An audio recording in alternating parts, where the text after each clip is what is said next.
So yesterday was really awesome because we did this show and we didn't know what was going to happen with Liz Cheney. And then right around like 9:25 or whatever, Jack is like, it's in, they're calling it. Liz Cheney lost. And I was like, what? It's like 4% reporting. How is that possible? And not only did she lose, she lost by 38 points. Wow. What was she thinking?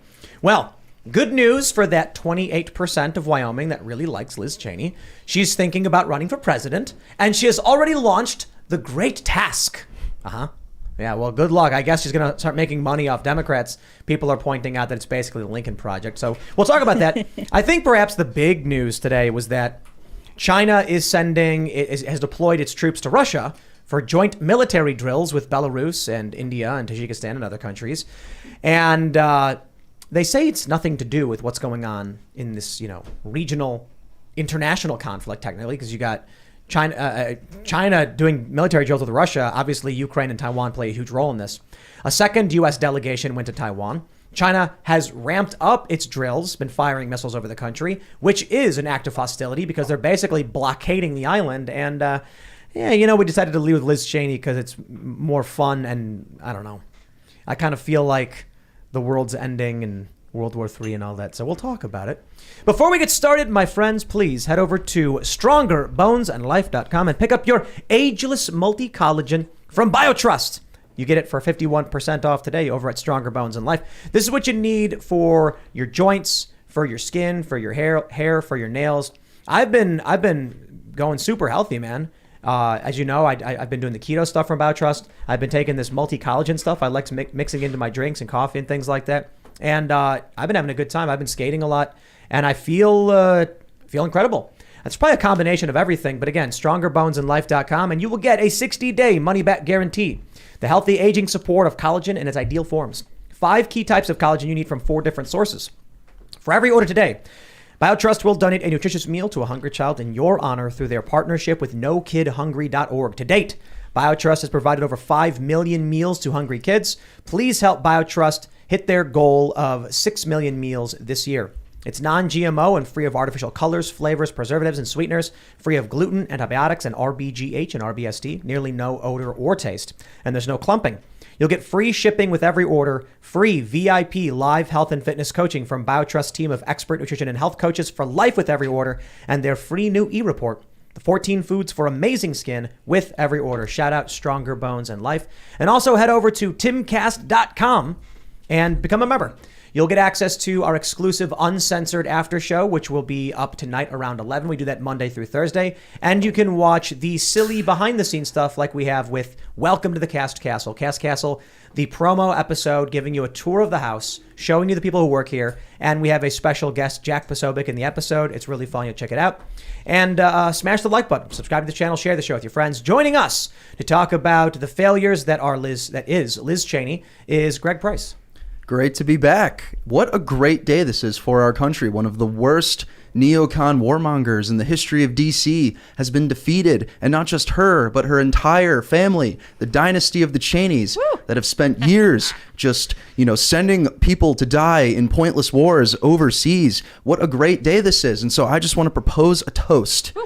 To the end of the Bush dynasty, all right. The end of the Clinton dynasty, and now the end of the Cheney dynasty. Donald Trump did all that, and God bless him for it. And we can say August 16th is the end of Dynasty Day, and celebrate the end of Dynasty. We also got Libby. She's hanging out. Hey, what's going on, everybody? Glad to be here. Libby Emmons, editor-in-chief of the Post Millennial. Happy to hang out. Yeah, happy to have you, Libby. Yeah, glad to be around. Ian Crossland up in here. Also happy to be here. Greg, good to see you again, man. It's great to be back. It's been a minute. It's wild that you referred to Liz Cheney as a neocon. I love that. She is. No, it's not. We are, this is a huge win. We are purging our government and the Republican Party of neocons, rhinos, and globalists. We are replacing them with people who are America first and will actually fight for the people who elected them. And this is a huge, huge W on that. And so I will celebrate it very much. For sure. Nice shirt, dude. Yeah. Thank you. Love that. Yeah, and It is I'm also festive. here in the corner. Thank you for coming back, Libby. Thank you for coming back, Greg. I'm excited to talk about this tonight. It's good news. All right. So for that 28% of people in Wyoming who wanted Liz Cheney to win, I got good news for you. Cheney is pondering a 2024 bid. This is amazing. great. It's been it was not even a day when she was comparing herself to Abraham Lincoln and basically announced she was running for president. I couldn't believe it. It was 20 minutes. It was 20 minutes. 20 minutes. She was like, the first thing she says, Abraham Lincoln lost many battles before going on to win the most important, or he's like lost election in the Senate and Congress before going on to win the most important. It's like, bro, are you calling yourself are you comparing yourself to Abraham Lincoln? Yeah, and she was. saying you're going She to was. run for president? Like, There's going to have to be a book deal. There's going to have to be some, TV spots and special interviews and things like that. Tucker nailed it because he Yeah. was like, she's gonna start a foundation and write a book called like Democracy or something. Oh gosh. Yeah, yeah. And I will paraphrase Lincoln a little bit here and say that by Liz Cheney losing by 40 points, our nation has gained a new birth of freedom away from neocon warmongers. Yeah, for sure. And 40 so points, man. and Wow. so- Gosh. But it just goes to show, I think the point to be made here is that people always like to say what she did was brave when she came out and opposed Trump. That was somehow a brave thing to do. The least brave thing any human being in It's what Washington, everyone D.C. was can doing. do. Yeah, Yeah. the least brave thing any human being in Washington, D.C. can do is claim to be a Republican and come out against Trump. You will get showered with praise from the media. You will get, huge money. You'll if you're like Alyssa Farah, you'll get your own show. You'll be picked for The View. It's the easiest thing to do ever. And so Yeah. she's not brave for what she's doing. She's really bitter that Donald Trump turned the GOP base against her family dynasty, and she was raised with delusions of grandeur that she'd one day be president, and that's not possible anymore. and she's bitter about it. She's like Hillary Clinton in that respect. Ugh. But I think a lot of it is that Trump insulted her dad. I mean, Trump was one of the first major Republican candidate for president who came out, called out Bush and Cheney for the Iraq War. That was amazing. That's the only reason Liz Cheney hates him. It has nothing to do with January 6th. It was a convenient way for her to become a martyr for her father's political legacy. What it all has to do is that Trump basically destroyed her family dynasty, and Yep. she'll never be president because of it. So we talked about how, what I think four of the 10 who voted for impeachment, Republicans who voted for impeachment, retired? Yep. Maybe more. Yeah, it was a bunch of them. Yeah, I think it retired. was more. It was 8. There's only No. two. 8 are out. 2 won. Oh. But Yeah. I think, it might be more than that because I think 2 lost. No, how many lost? So, 4? I'm trying to think. 4, yeah. Jamie Herrera Butler just lost to Joe Kent, so that's one. Yes. Um, Kinzinger But it's got- a mixture of Kinzinger retirements. quit. Yeah, Kinzinger was- didn't quit. Right, He got gerrymandered. He got Gerrymandered. Okay. He did everything the Democrats wanted him to do, and they thanked him by gerrymandering That out of is his district. awesome. Imagine being as cucked as Adam Kinzinger is. Oh, what a loser. Jeez. That guy is like such spineless establishment trash defending Ray Squish. Epps. It's like, are you joking, dude? You could come up with a better excuse than, well, he didn't actually go in the building. Shut up. You're better off saying nothing. That guy has no spine. And so it's all so much more sweet knowing that they basically just booted him out. So if Good for him. the January 6th committee continues into the next Congress, they're not going to have any Republicans on the committee at all. Well, it's So not. going to It's be- not going to continue. They're gonna kill it. It's not going to continue when Republicans win the House because they now have the power to make committees and suspend committees. So they would be able to I just don't- turn it I don't off. trust the Republicans, but I do think we're getting a lot of those MAGA Republicans in, so maybe we'll see something. We've picked up a lot of W's in these primaries. Like I say to people all the time, primaries at this point are more important than general elections. Yep. Because like you can elect a Republican, but if it's somebody who's going to be a squish and not represent you the way you should be, what's the point?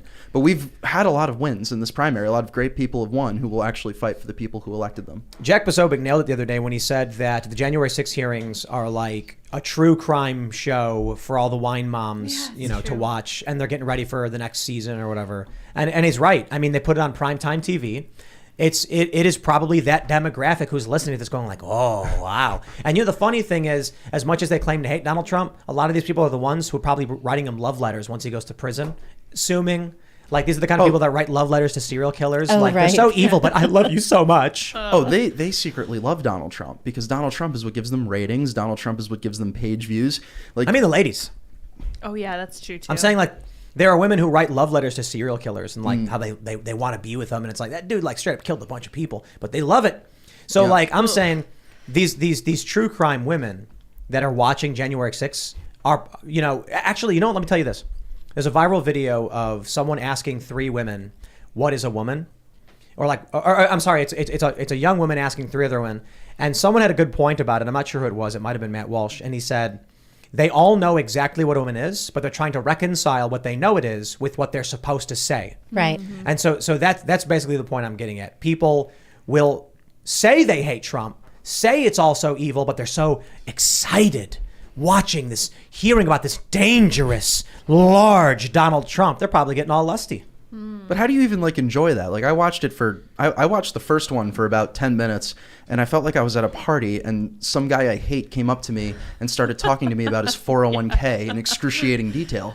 That's what it felt. I was like, who can sit through this? It's just, you're going to listen to Adam Kinzinger and Benny Thompson just drone on for hours on end. But they're sitting there eating popcorn and they're like, oh, what's going to happen next?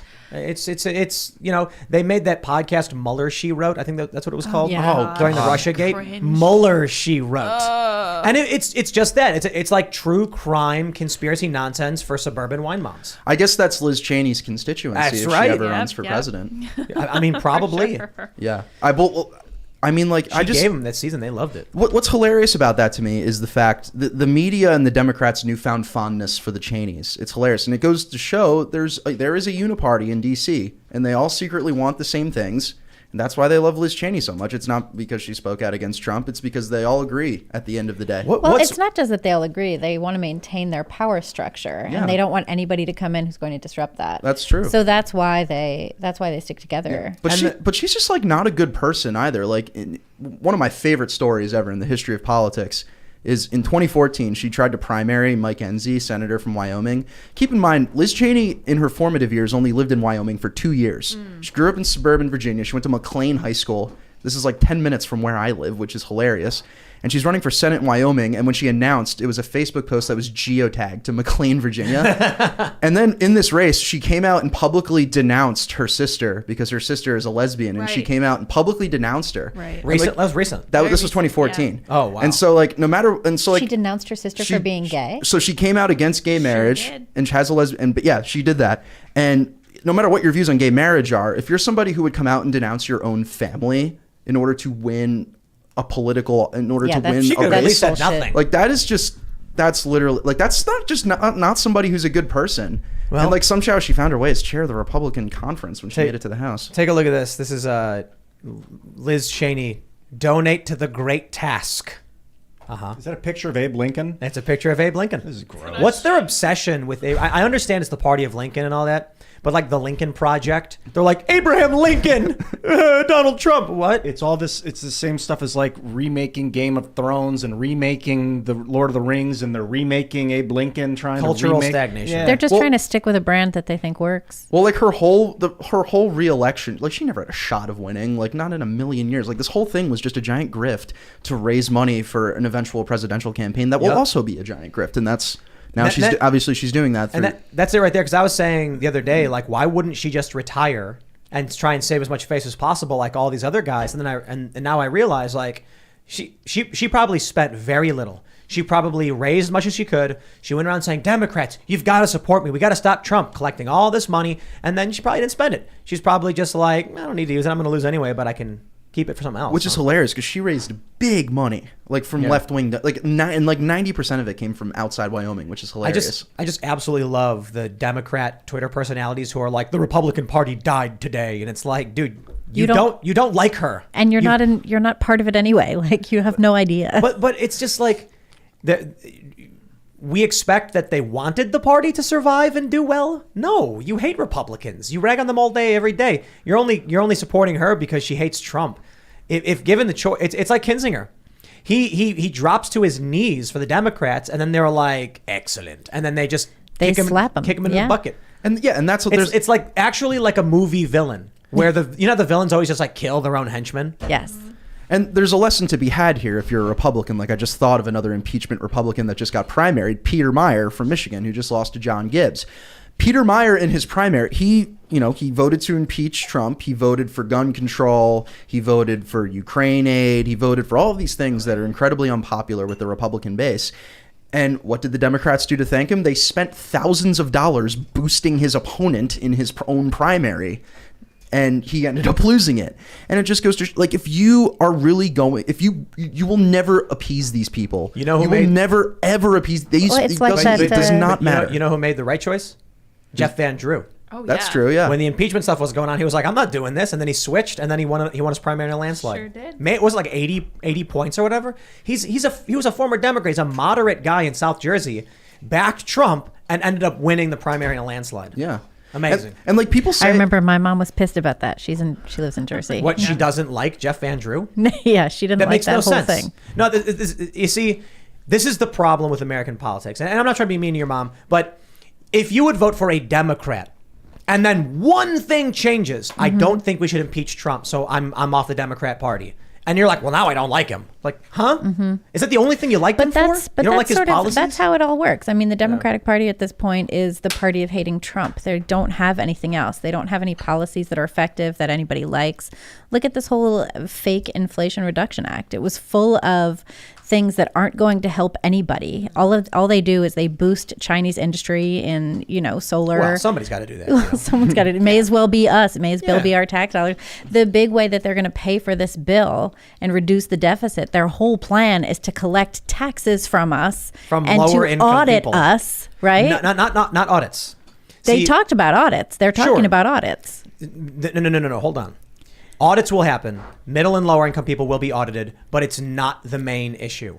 They're also This is- raising our taxes. They're probably not doing that, and this is the game they're playing. Biden comes out and he says, we are not raising taxes on anybody who makes less than $400,000, and we're not going to be increasing audits on these people. That's the trick. What's really going to happen, anybody who runs a business knows this. June, you get a letter in the mail from the IRS, and it says, you owe us an additional $1,593. Send your check here. There's no audit. There's no dispute. An audit implies they want to be fair with you and make sure they're getting the numbers right. Oh, They don't this need is the to. thing. Oh, I see. That's They interesting. just send you the bill. Yep. And this is why I'm Because that's what they do to me every year. I get my accountant does the thing. He says, you're going to get this much money back. And then when I get the money back, I get way less. And the government says, we actually took a whole bunch more. Yep. And I know so many of you listening, this has happened to you. The This game happens they're to me playing. every year. The federal government and New York State and the city. And this is where I see all the conservatives making a big mistake when they're saying things like, oh, they're lying. They're gonna audit you. It's like, well, look, maybe there probably will be more audits. Washington Post even said it's going to be middle income people. There's more money to be gained out of going after lower income people than going after rich people. Yeah, Rich because people lower can fight income back. people aren't going to do anything. They're just going to be like, oh, they took a bunch of my money. I still have to get little Johnny off to But school. the audit implies the IRS is being fair with you. Interesting. To assume that you're going to get audited is to assume the IRS is like, we'd like more money from you, but we're going to give you a chance to prove you don't owe it. No, So no, no, you're no, saying no, it's no. just another, like everything additionally is another rhetorical trick. Of course, in this semantic bill. trick. Like And- the climate thing. The climate thing in the bill is if you can afford to redo your house, you can get some credits by putting solar on it. That's if you have a house and can afford to redo it. Well, the last few months of this Congress has taught me a valuable lesson about the power you have when you have a majority, is you can essentially just troll the ever-living crap out of the opposition into voting against something that should be considered highly popular, but you give it a popular title but do things in the bill that don't actually do what that title implies. And there have been so many They do that all the time. Yeah, but there have been so many instances of, like, it's just in the last couple months, we had the Inflation Reduction Act, which is not going to reduce inflation in No. any way. They had the Putting Baby Formula on the Shelves Act, or Which some didn't crap like that, do which anything. the only thing that bill did was give the FDA more salaries and expenditures, the FDA, which caused the baby formula shortage in the first place. Right. But they were able to claim that Republicans voted against baby formula. They've done like so many things like this. The like American Rescue Plan or whatever. are you That didn't feeling risk are it. you No. feeling rescued right I'm now? not. I'm not. You know what It's getting killed me? worse. I read that farmers are having to like destroy fields because the droughts are so bad, the plants aren't growing anymore, and they can't make it work. Meanwhile, the Department of Agriculture decided to give out grants and loans based on the race of farmers. Yeah. And nobody talked about this. This was like over a year ago. And then courts struck it down finally and was like, oh, actually, you know what? That's discriminatory. We have this crazy thing called the Civil Rights Act. You can't really do What was that. the situation they were doing with farmers? So the Department of Agriculture during COVID decided to give out a bunch of grants and loans to farmers, right, to help farmers out. But the way that they decided to do it was to prioritize non-white farmers. And their reasoning was that this would be a correction for past discrimination done by the Department of Agriculture. And eventually, a bunch of farmers brought suit and said that's discrimination.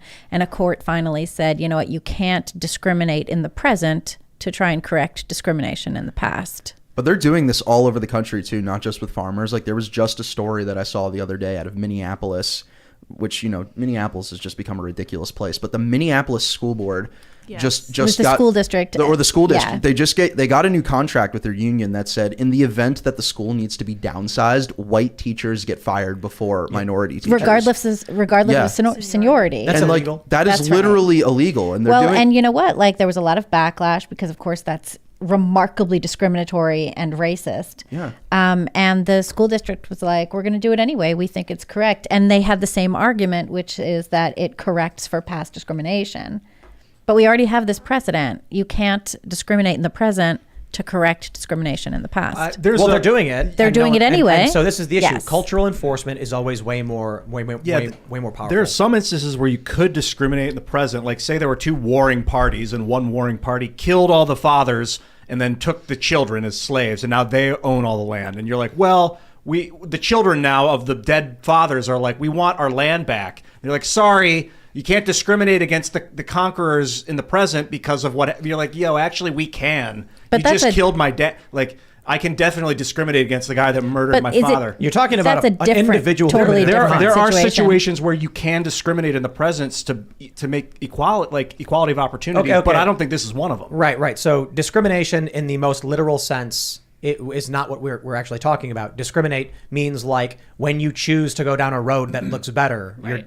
We're not talking about that. If you're talking about a group of people that committed an active crime in real time, and then we were like, hey, we're going to stop that and bring about justice. Yeah, we have a civil court for that. Yeah, but it's we have like criminal and civil if courts it happened for that. like 60 years ago, and now they're all kind of established. All the conquerors now own the land. You're talking and about reparations. talking about colonialism and reparations. Yeah. Yeah, that's sort of a different situation. I don't think that's what the Department of Agriculture was trying to do because they weren't talking about colonialism. They were talking about the Department of Agriculture having previously perhaps discriminated against or in favor of white farmers. There's also going to the Supreme. So it's a little different. Going to the Supreme Court in the next term is going to be a case involving Harvard discriminating against white and Asian students. There's a lawsuit over that that's going to be. And Harvard keeps. Oh, I'm sorry. Go ahead. and it's going to and they're going to And you know what's hilarious about that is the Biden Justice Department, the Biden administration, who makes a whole. They brought BTS to the White House to talk about how we have to stop Asian hate. They are literally defending Harvard in this case. The DOJ filed an amicus brief defending Harvard's discriminatory admissions practices against Asians. Harvard actually keeps saying that they should discriminate against Asian students. And they've also said in talking about why it's important for them to discriminate, they said, if we're not allowed to discriminate, then how will we be able to judge entrance essays that talk about people's, difficulties being racially whatever? That's their argument. That's not an argument. It's not a good argument. No, it's total trash. That's the They're thing. just racists. Well, that's the thing about like this. When Well, Harvard was racist. Like they owned slaves. Yeah. Yeah. that was the thing though about like when Stop Asian Hate became like a huge hashtag, like as if out of nowhere racism was happening against Asians, and it's like the biggest source of racism happening against Asian Americans is happening on the admissions boards of Ivy League colleges. Well, and high schools, And Lowell that- College, And, Lowell like, High School, well, literally, in San Francisco, literally in all schools, and in New York yeah, City. in all schools across the country. But like the focus was as if there's like white supremacists out there who are all of a sudden discriminating. There is a disproportionately large amount of Asians at these schools, and they can't have that. They don't like the fact that there's a community that, for some reason or other, prides themselves on academia or something like that. Well, you know, and so the way I describe it to people is, if you're in favor of this, then here's what I want you to do. I want you to go to some inner city kid who's Asian, and I want you to be the one to explain to him why he's not allowed to go to an Ivy League school because he looks too much like those other people. Well, the thing that it shows too is that Democrats don't think that minorities are Americans. That's They think that disgusting they to me, are actually. separate. Right. and need to be treated some separate and different way. Look, so they're like actually racist. They They're have white this bigotry supremacists of with low guilty expectations. consciences. It's the whole thing. Yeah. So they don't think Asian kids should get the same opportunity as Americans. They don't think that black kids should be held to the same standards as Americans. And they're the ones who are differentiating and deciding that the people who are getting everything are the white people and that everybody else needs to be treated some different and special way. And it's like, meanwhile, like anyone who thinks reasonably realizes that all these kids are obviously Americans and deserving of the same opportunity to excel on their own merits. I think some of them aren't American. Isn't that the thing, is that some are kids that are foreign coming to Harvard? Yeah, but once I don't think that's it. I think it's mostly Asian American kids. this also like hurts, like this type of mindset also hurts them. Like I remember there were the huge stories that have gone around in the last year about how like inner city schools in Baltimore and San Francisco and in all these other places, a lot of the kids like couldn't read past like a 4th or 5th grade level, yet they were passing all of their classes. Like they're deliberately inflating their GPAs and that's like hurting them. Like how does that help somebody when you deliberately inflate their GPA because they're a certain race, even though they can't read past like a level that they should be able to? Well, now that they have at Lowell High School in San Francisco, now that they have made it more of a lottery system so that you can get in regardless of what your grades are, the grades across the board have gone down. Like the school is not serving students as well academically as it had been. They're also now rolling out in a lot of schools this equity diversity grading system, which takes race into account in how grades are calculated. Jeez. Which is ridiculous. Yeah, it's crazy. Yeah. And that's and that's why this is actually another cultural enforcement. I work with a PAC. Part of my I didn't really introduce what I do at the beginning of at the top of the show. I did my toast to Liz Cheney being defeated. But what I work for a company called X Strategies, and we work with a lot of conservative organizations doing consulting and digital work. And one of the people we work with is a school board PAC, they're called the 1776 Project PAC. Shout out to my friend Ryan Gerdusky. And they are a PAC that is seeking to replace school board members with people who won't do any of this crap. And they've done a very good job of it.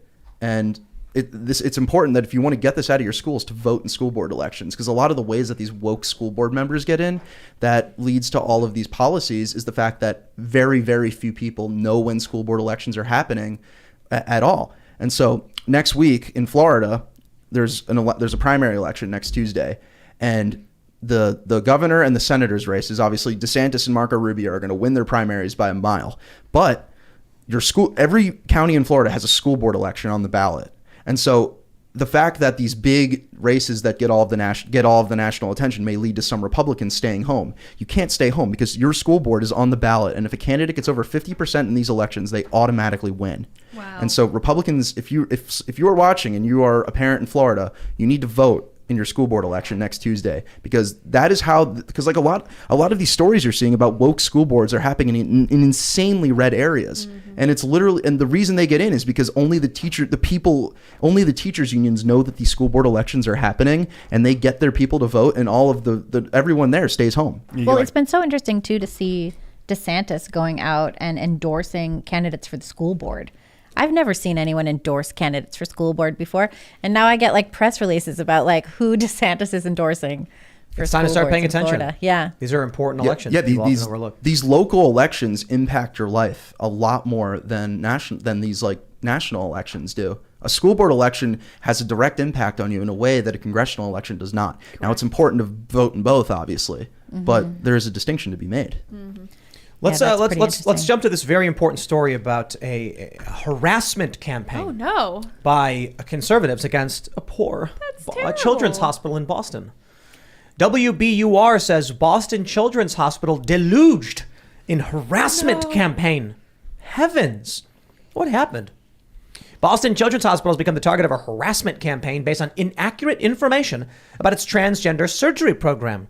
Hospital staff say the campaign includes aggressive calls, emails, and death threats from some providers. It goes without saying, you shouldn't be sending death threats. Nobody should. However, I often find that when it comes to stories like this, concerned phone calls get called harassment. Yeah, that's correct. So like if you call and you're like, I have some concerns about what you're doing, and they're like, oh, I'm being harassed. Quote, we are deeply concerned by these attacks on our clinicians and staff fueled by misinformation and a lack of understanding and respect for our transgender community. The hospital said in a statement.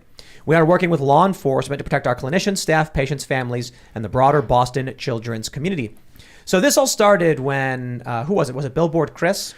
Billboard Chris posted a video from Boston Children's Hospital. And he also has evidence that they... Talking about hysterectomies. Well, I mean... Just in general. He also has evidence that they may be lying about the amount of threats that they have, because he posted a tweet. He sure did. He posted a tweet that I just pulled up here, and it says that he has a source within Boston Children's Hospital where he got all this stuff from, and he said that that most of the people there don't even know what is happening. Like he said that's of course. And so like they and also that there have not been ramped up security efforts at the hospital at all. That this, we got to slow down. We got to slow down Yeah. to explain what happened. So this is a video comes up showing Boston's Children's Hospital it's a promotional video explaining hysterectomies and bilateral oophorectomy or oophorectomies. They actually had several videos up on their site with very gone now.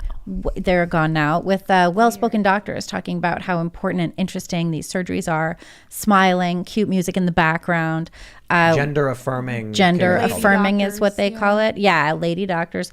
One doctor was talking about the process of a hysterectomy and saying that it's the same for young adults and for gender affirming treatment as it would be for anybody else, and talks about the full and complete removal of a woman's reproductive system. No, the bilateral oophorectomy is differentiated. Well, she talks about the whole it's thing. Called? She says that, Oophorectomy? she says that they remove the uterus, the fallopian tubes, and they could also remove the ovaries and the cervix. So that's everything. That's taking it all out at once.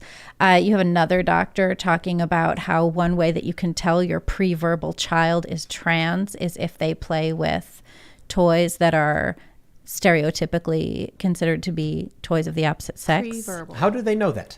Like, how does the child know that society has deemed this particular toy of a human to be a male or female toy? Like a girl playing with a doll versus a boy playing with an action figure? They're just playing with people. They're just playing with people. They also, that same doctor discusses in this very short little clip, a couple of minutes long, about how if your child doesn't want to get a haircut, maybe they are trans. If your child doesn't want to sit to pee or does want to sit to pee, then perhaps your pre-verbal child is trans. Any mom will tell you, I mean, my son still hates getting a haircut. Yeah. You know, he's for sure a boy. Like you guys have all met him. Like he's clearly. Oh, yeah. Yeah. So, so that's insane. You also have a doctor talking about phalloplasties and how a phalloplasty is done. And that same doctor, and that's one that Chris posted today, that same doctor, because actually we were all talking about this behind the scenes and we saw them start to take this stuff down. And we were all, me and Christina Buttons, who writes for the Post Millennial, we were all like, record it, screen record What's happening now is you had Boston's Children's Hospital talking about the gender affirming programs they do. The media comes out all of a sudden saying it's not true, they're lies. You have to be at least 18. But they ignore the finer details. And so what ends up happening now is you have all of these outlets trying to claim they don't actually provide gender affirming surgeries. Interestingly, there's one particular trans person who quoted Vice. Vice ran the story saying the far right's targeting the hospital, saying that the hospital says you have to be at least 18. And this trans person says that's not true. Yes. Came out and said no. It is common to give 16-year-olds gender affirming surgery, and then they mentioned that they got it and that they need to normalize it or whatever because that's how you get. I mean, treatment. I can break this down for you a little bit too. I was working on this story last week with Christina Buttons, who wrote it and did an amazing deep dive into that for Post Millennial. And if you look at their documentation prior to when they changed it on the site, their forms for how to go about getting approved for vaginoplasties, chest reconstruction, and what's the other one? Phalloplasties, right? They have it all written down. So it says on their forms, to get a phalloplasty, you need to be between 18 and 35. To get a vaginoplasty, you need to be between, and you could look at it. It's in our story. We have the screenshots. It's to get a vaginoplasty, you need to be between 17 and 35. That would be the removal of male sexual reproductive organs. Right, and the removal. reshaping of it into something that appears like that of the opposite So a sex. 17-year-old and it being also totally says, sterilized. Yes, and it also says that 15-year-olds, you have to be 15 in order to get a chest reconstruction or a double mastectomy of healthy breasts. And what's particularly interesting is that they changed the language afterwards. The videos say exactly what they do. They also follow these guidelines from WPATH, that say, and they say that they follow these guidelines, as do most gendery, clinic-y places. They follow these guidelines that also say that parents, if parents approve these procedures, they can be done at younger ages. The doctor who talks about the phalloplasty or the vaginoplasty says that in some cases it can be done younger as well. So yeah, they're making this up. So I have here from NIH.gov. This is a report, a single center case series of gender affirming surgeries and the evolution of specialty anesthesia team. This is the Journal of Clinical Medicine, MDPI.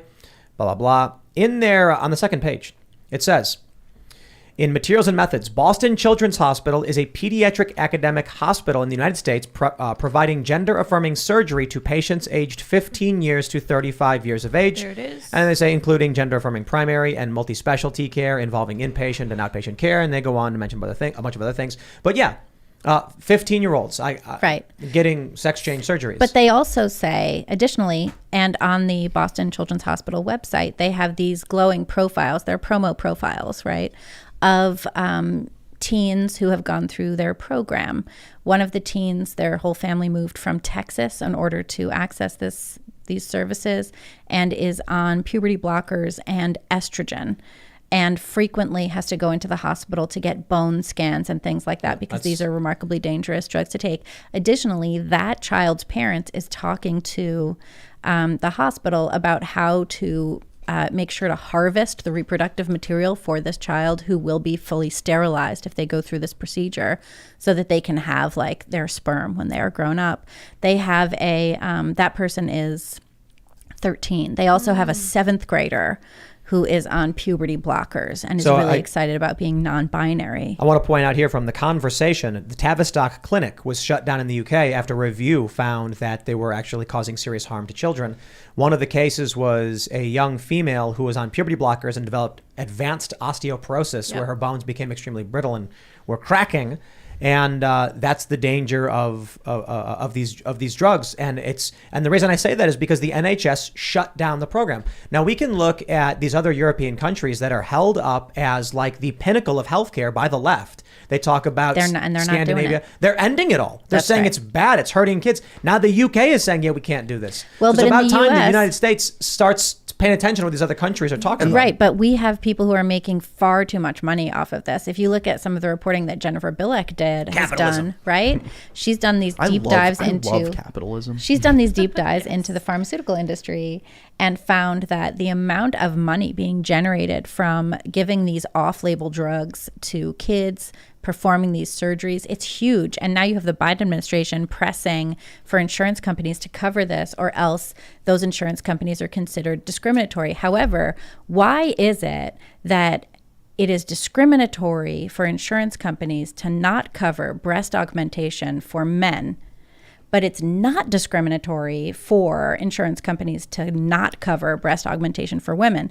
In fact, if you look at the Supreme Court ruling on Bostock, which said that, what's her name, Amy Schneider, the man who was trans and was going to the funeral home dressed in women's clothing, right? So the Supreme Court said you can't fire Amy because Amy, if you fire Amy for wearing women's clothing, you are discriminating against Amy on the basis that Amy is a man, because a woman would not be fired for wearing women's clothing. This was Supreme Court, right? This was the Supreme Court. What basically codified gender identity as protected under 1964 Civil Rights Act. Exactly. So that's what Bostock did. Now, if you are requiring insurance companies to give boob jobs to men on the basis that it's discriminatory against their gender identity, to not fund it. That's what they're doing?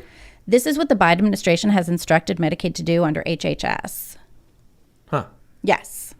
I wrote about this for Human Events. Yeah. So what's interesting is it not discriminatory to tell a woman that she cannot affirm her female gender identity? Free boob jobs? free boob jobs for men, though. Not for women. Not for women. But I think that's discriminatory because you're discriminating against a woman's gender identity by not letting her get boob jobs for free. Well, you can put it simply, you can't provide to one sex something and not to the other. So I think Medicaid really needs to step it up and start providing boob jobs for women for free. Yeah. Additionally, I think most guys in this country you know would agree. what? Yeah. Sex work is work, y'all, right? So don't you think that underprivileged women should have the opportunity to further their careers in sex work question. by getting free boob jobs Yeah, under people Medicaid? need boobs to be good at sex. Let's just get that on the table. I'm just in awe of the fact that I'm just saying. I'm in awe. Don't you think? I'm in awe of the fact that we're even like having this conversation. Like, what the hell are we? not. What the hell are we doing? I have this conversation literally every day. Ever since the Large Hadron Collider fired up in 2016, true. our universe has been imploding. Why are we even talking about men getting boob jobs? Like, Because they want them. This is like because they don't want to be men, and hell? maybe they just want to stay home and play with them. You're speaking my mind, Greg. Like, I'm like, why? I'm This like- is a hard one to go it's like, through, but I think people need to hear it. They need to learn. Well, look. We'll keep it to the basics of the law, and I think the challenge with the law is you can't have moral logic in the law. Otherwise, you will get things you don't want. So I mentioned this a couple times, but I'll break it down this way. The left says we want gender identity to be protected. The law then says, okay, that has to be defined in such a way that anyone can understand it. So in New York, they say gender identity is self-expression. But self-expression is so broad, it now starts to encompass literally anything. And now they actually say that any gender that you come up with or clothes you wear.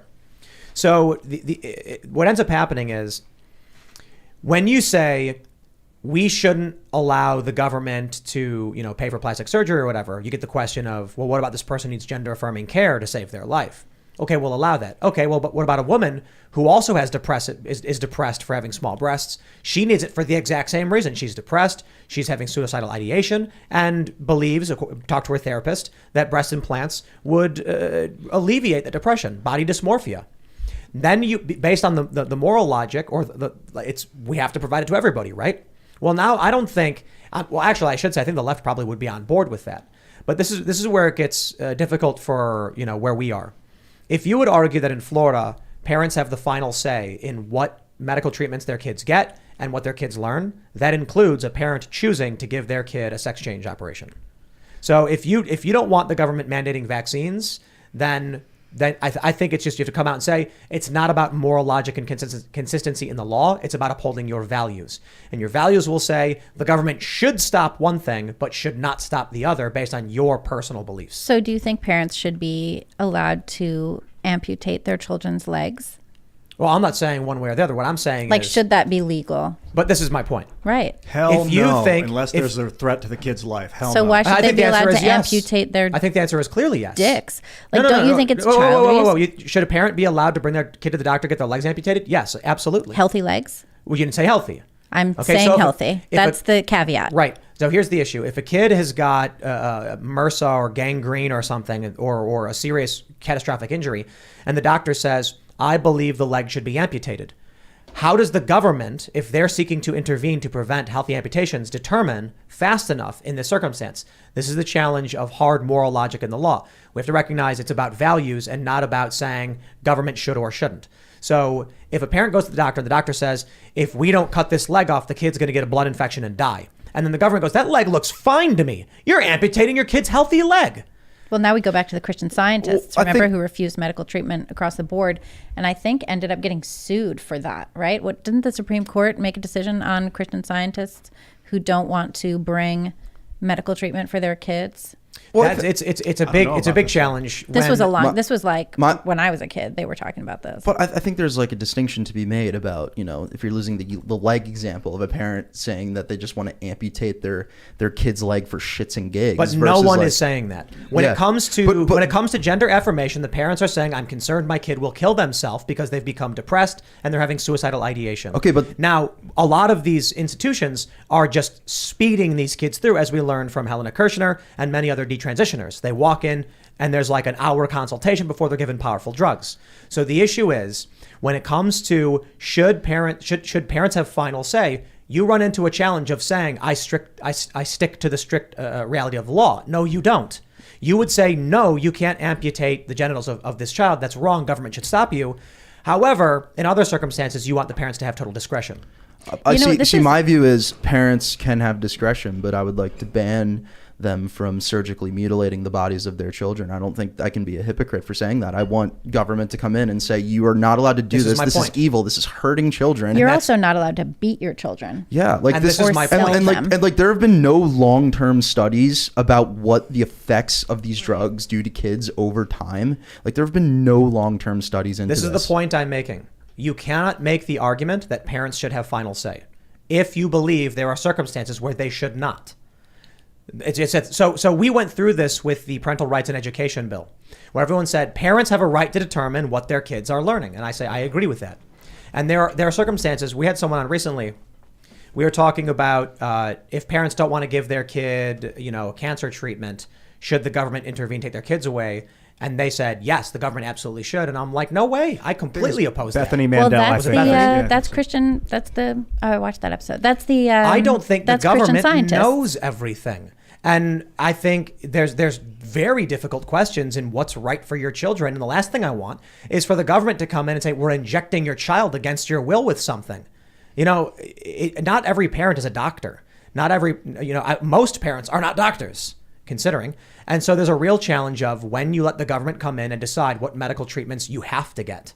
Yeah, there is the get taller surgery. Get taller surgery. But they already do that. Like they do that with there are vaccines that you have to get in order to send a child to public school.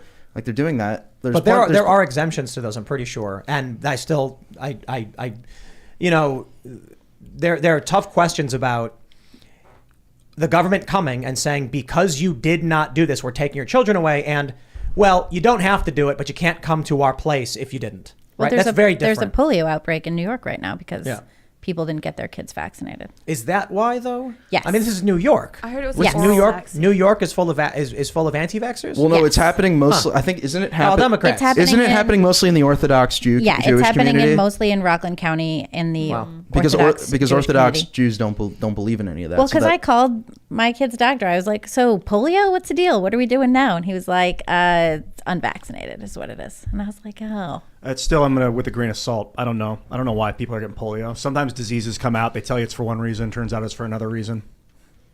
Oh, interesting. Yeah. But I just think just when it comes to mutilation of a healthy child's bodies who have gender dysphoria and need help that doesn't involve going through a sex change operation when you're 13 or 14 years old, I don't see why you can take the position of parents' rights while also saying this should be illegal because this is wrong and it's hurting people and it's causing irreversible damage to children every day. I think if you do that to your children, you are abusing your children, and child abuse is what we consider to be legal or illegal. I went to an antique store and they had 340 Life magazines from like 1940 to 1970. Amazing. I bought them all. And we're going to put together like a reading area so we could basically, like what I want to do is I want to sort them. That's the word. Sort them all by date. And then do a kind of like breakdown of stories at the time, how they were reported versus what we know now. Because we have like Vietnam and stuff. But I bring this up because thalidomide is one of the magazines that I have. Oh, when it was great? Thalidomide, so great. Mothers, anti-nausea medicine. You're pregnant, take this. And then the kids had no arms. Right. Or like they were all weird. Yeah. They're like weird fish arms. Yeah, they had just like hands on their shoulders. Yeah. And it was like, was it for morning sickness or whatever? It was for morning sickness, yeah. Now, what I don't want, here's the challenge. When a new treatment comes out, does a person have a right to try it? Like if a drug comes out and says this will treat your morning sickness, women have a right to take it. Well, yeah, Trump signed right to try into law. No, but that's when you're dying. I'm talking about an anti-nausea medicine comes out, women will take it, and then all of a sudden, a few years later, we're like, whoopsie. Like, don't you think that there should be an approvals process? But there is. Remember that? What was that birth control that got recalled? I don't know the name. But whatever. Orthotricycline. They all get recalled at some point. No. There was some commercial that was really popular, and like a year later, they were like Gardasil. I don't know. Gardasil is the HPV vaccine. Yeah, they recalled it or whatever. The issue is, if there's something being sold and there's some treatment, right? So like, Joe Rogan talks about like NAD and stuff. And Luke was on the show talking about stem cell therapy, where they give you an IV and flood your body with stem cells to repair damage. And it's like, what's the long-term effects of that? Because we've not been doing that for a long time. Should people have a right to try that if they want? There's They say it's safe. They say it can be used to treat cancer. My point is, you could get a treatment and then it turns out it's really, really bad. You know, like thalidomide. These women were like, hey, this medicine's going to make me not feel sick. And then their kids had no arms. Like, totally crazy stuff. And then once they found out, they were like, we got to stop doing that. So, you know, ultimately what it comes down to is, I don't think the government should mandate. And then there are questions about what the limits we set are when the government can mandate. It's not as simple as to say the government can or can't. It's as simple to say we have values and we've determined in some areas we won't allow it, in some areas we will. I mean, yeah, like I just take the position that child abuse is illegal. Like I consider this child abuse if you are doing this to your kid who has gender dysphoria. Because like, why do a lot of parents like put their children through this? Is it because they really care about them, or are they just like really woke and want to be cool in front of their friends? I Like, think it varies. I think it varies a lot too. But like, it is still child abuse to do this, and child abuse is illegal. Like we don't allow parents to abuse their children because that's parents' rights. Like that would be illegal. They would be arrested for that. A good friend of mine, her daughter is going through this now. And she was convinced to push her daughter into this direction because the psychologist said that her daughter was going to kill herself. Okay, but like we're seeing like that that suicide rates are up a lot with people who do go through this as well. This was about 6 years ago. So that's where they are. They're dealing with this now. Let's jump to the story. Speaking of child abuse, Hunter Biden attributes his penis obsession to body dysmorphia. This is what I was telling you about before. Yeah, I just want to say I think Hunter Biden was abused by Joe. For sure. Hands down. There is something outright, like just say there's it. something weird there's going on something there. insanely messed up about that family. Yeah. Like let me tell you. So Hunter Biden said his obsession with naked selfies was the result of body dysmorphia, according to a rambling screed found in the notes of his hard drive. I love to be reassured that my... I'm not reading this. I think you have to now. All right, you got to do it. You got to do it. All right. Strap in, everybody. Here we go. Gosh. Buckle in. Buy the ticket, take the ride. I love to be reassured that my 9-inch very big penis was actually big. It may sound funny to you, but it's body dysmorphia. I know my penis is almost twice the size of an average man's penis. The first son wrote on July 12th, 2018. The note was found in the hard drive of a laptop Biden left at the Delaware. I think this dude was heavily abused by Joe. Who was he writing the note to? Himself. His diary entry. Or to his dad, because they remember when he sent adult materials to his dad? I missed that. Yeah. It was a link to Pornhub. Wow. And it was like a text message to dad. Yikes. I think, come on, when you see something like that, you're like, this That's guy was messed up. abusing his kid. Well, That's not what is I would never send porn to my dad. one of the most like that's a hot that is a controversial take right there. Joe, well, you say that, and Hunter Biden is watching, going, "Oh, Well, so Why? one of the most Me and my dad play Wordle. Yeah, it's not the same. one of the most, I think, the most ridiculous things that has like the most ridiculous stories that has come out in the Joe Biden era, it has to do with the Ashley Biden diary and Project Veritas. They had this diary where Ashley Biden wrote in it that Joe Biden abused her sexually and in other ways. but like overtly and seriously? Yeah, like she said that he would take like inappropriate showers with. It said all of these nasty things. I know That's about right, the the showers. showers. But I know about the and- shower thing, but what was beyond that? I didn't. I can't remember off the top of my head, but That's it had very, like- But it had like some nasty. It had nasty things in it, and like they had this diary. The New York Times confirmed that this diary was real, and nobody talks about it. Instead, Project Veritas journalists get raided by the FBI over it. Oh, yeah. And that's like there is something seriously wrong about the Biden family, and the media doesn't We got care. videos of Joe Biden sniffing little girls. Like, it's right in front of your face. It's been in front of everyone's face for a long time. And so it's not far-fetched to say that he probably abused Hunter.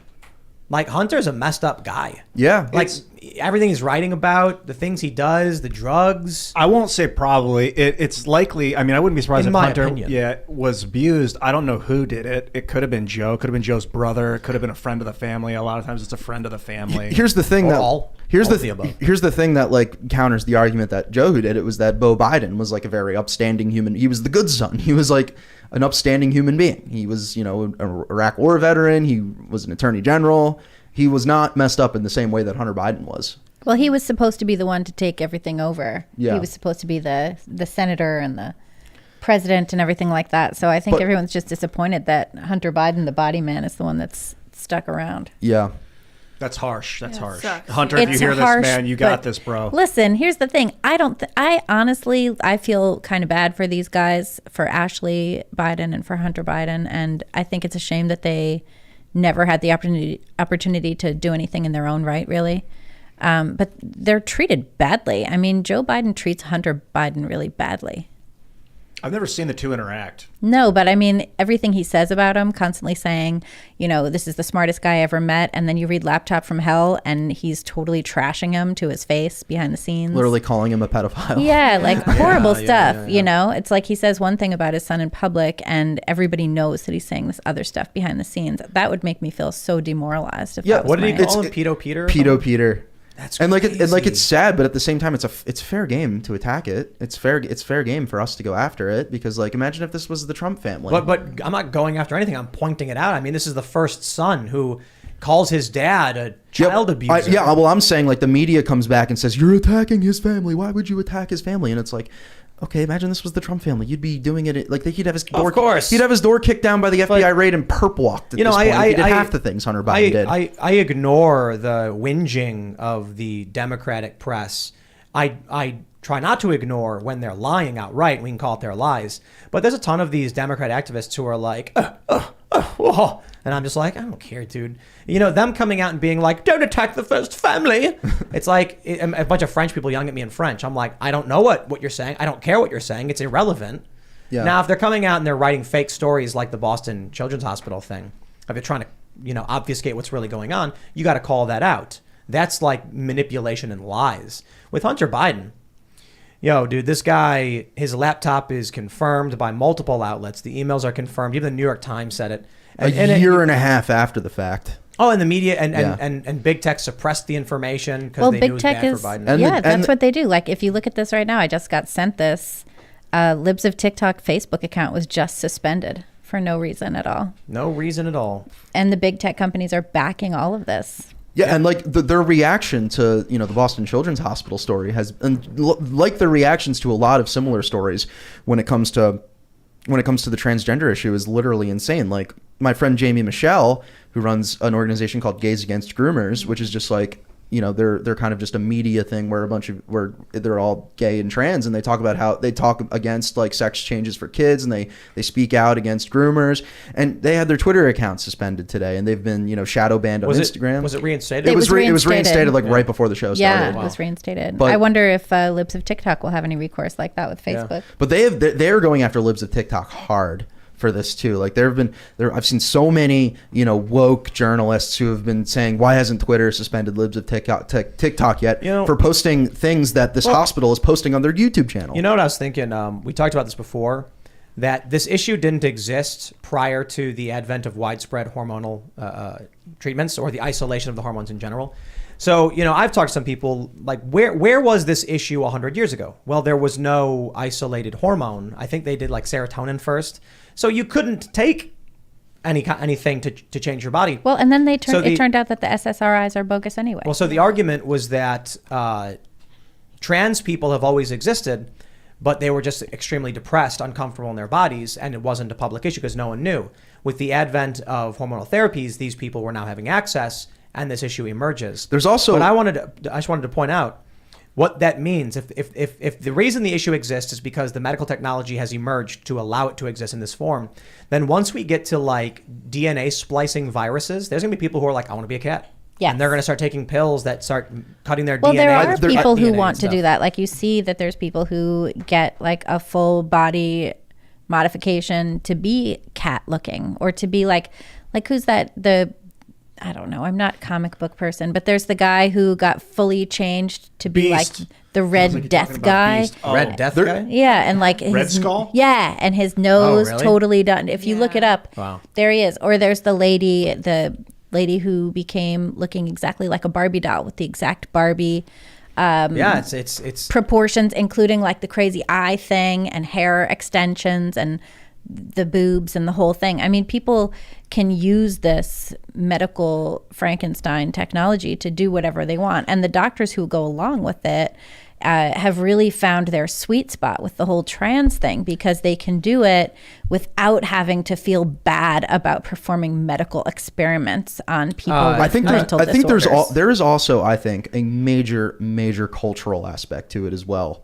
Because like if you look at, there are studies about the percentage of people in specific generations that identify as LGBT, and in like the younger generations, it's at like 15-20%. It's like 30%. And it's grown from like 2% in the silent generation to like 20% today.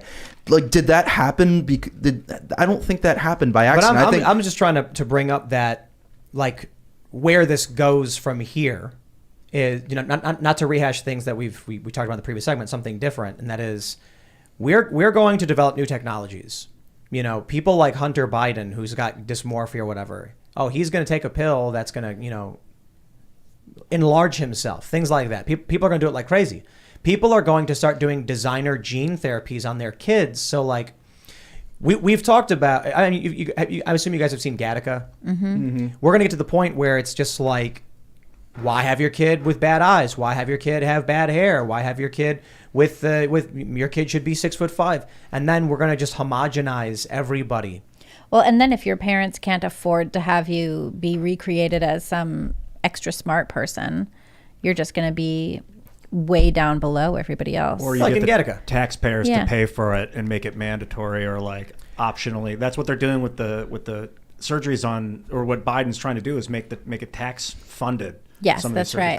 And that's why DeSantis was like, no, Medicaid will not be funding this in Florida. And in Canada, I don't know if this is a federal law in Canada, but a lot of Canadian provinces have laws where if you don't respect your child's identity, the state can take your child away from you. That is federal, and part of that has to do with the conversion therapy ban that was put into law by the Trudeau Liberals. So basically, they redefined conversion therapy, and Biden has taken a cue from, pretty boy Justin up there. And what they've done is they've said, if you do not affirm your child's identity, if you in fact say, hey, daughter, you're actually my daughter, then that is conversion therapy, and that is illegal. And that happened in Texas too. Like, remember that story in Texas? Jeffrey Younger. He was a kid. Right. He was a kid who, a court ruled that his father was like no longer allowed. Jeffrey Younger was the dad. He got custody of his son taken away from him because he wouldn't affirm his identity as a girl. Meanwhile, he had evidence that his son was being like, I'd rather wear boy clothes. Yeah, it was all his mom just like being totally being totally insane. Let's jump to this other very contentious social issue. Ooh, I saw this on Rogan. Joe Rogan references his 14-year-old daughter and pro-choice in a heated debate about abortion. He said, you're not going to force a 14-year-old who's been raped to carry the rapist's baby. I thought it was interesting because he had on Seth Dillon, and they both made their points. It was well stated on both sides. I think Seth Dillon made some interesting points. Let's read this and we'll talk about it. Joe Rogan clashed with the conservative commentator during a heated debate about abortion. Seth Dillon is a commentator? Why wouldn't just comment? I thought he was a satirist. He's the CEO of the Babylon Bee, but I mean, even bringing up his but he like does political commentary on Twitter and stuff. The polarizing podcaster. He's polarizing. He's the most popular. Previously stated he's 100% for a woman's right to choose. Full stop. No Jogan. No Joe Rogan. No Jogan. Jogan. That's it. He's Jogan from now on. Wrong.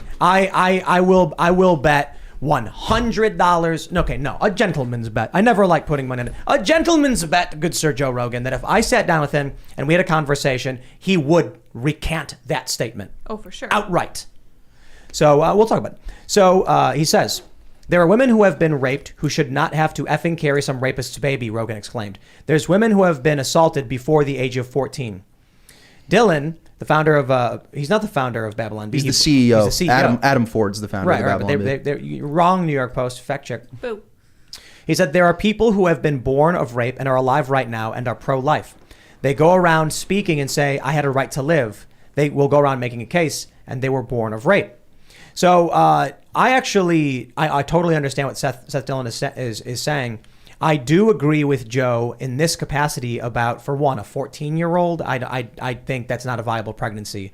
Like, way too young to be able to carry a baby. I mean, it's that's the age where the doctor is going to make a decision.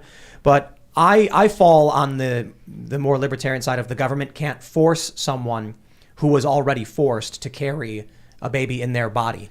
That's a difference, though. The reason I say Joe Rogan would recant that statement if I talk to him, I guarantee you Joe Rogan is not in favor of abortion at 9 months for elective reasons. I hate this debate so much, and the reason I hate it is because it's not due to the fact that I don't want to talk about it. It's the fact that abortions because of a rape are exceedingly rare in comparison to what most abortions are. Right. It's a way for the left to kind of get away from talking about what abortion actually is, where they just say, "Oh, if a 14-year-old was raped, you would support her carrying a rapist baby," and it's like that is a significantly. Hold on. It's really, really simple. It's really simple. When the left says that, the response to Joe Rogan is, "You know what, Joe? I'm going to give you that one."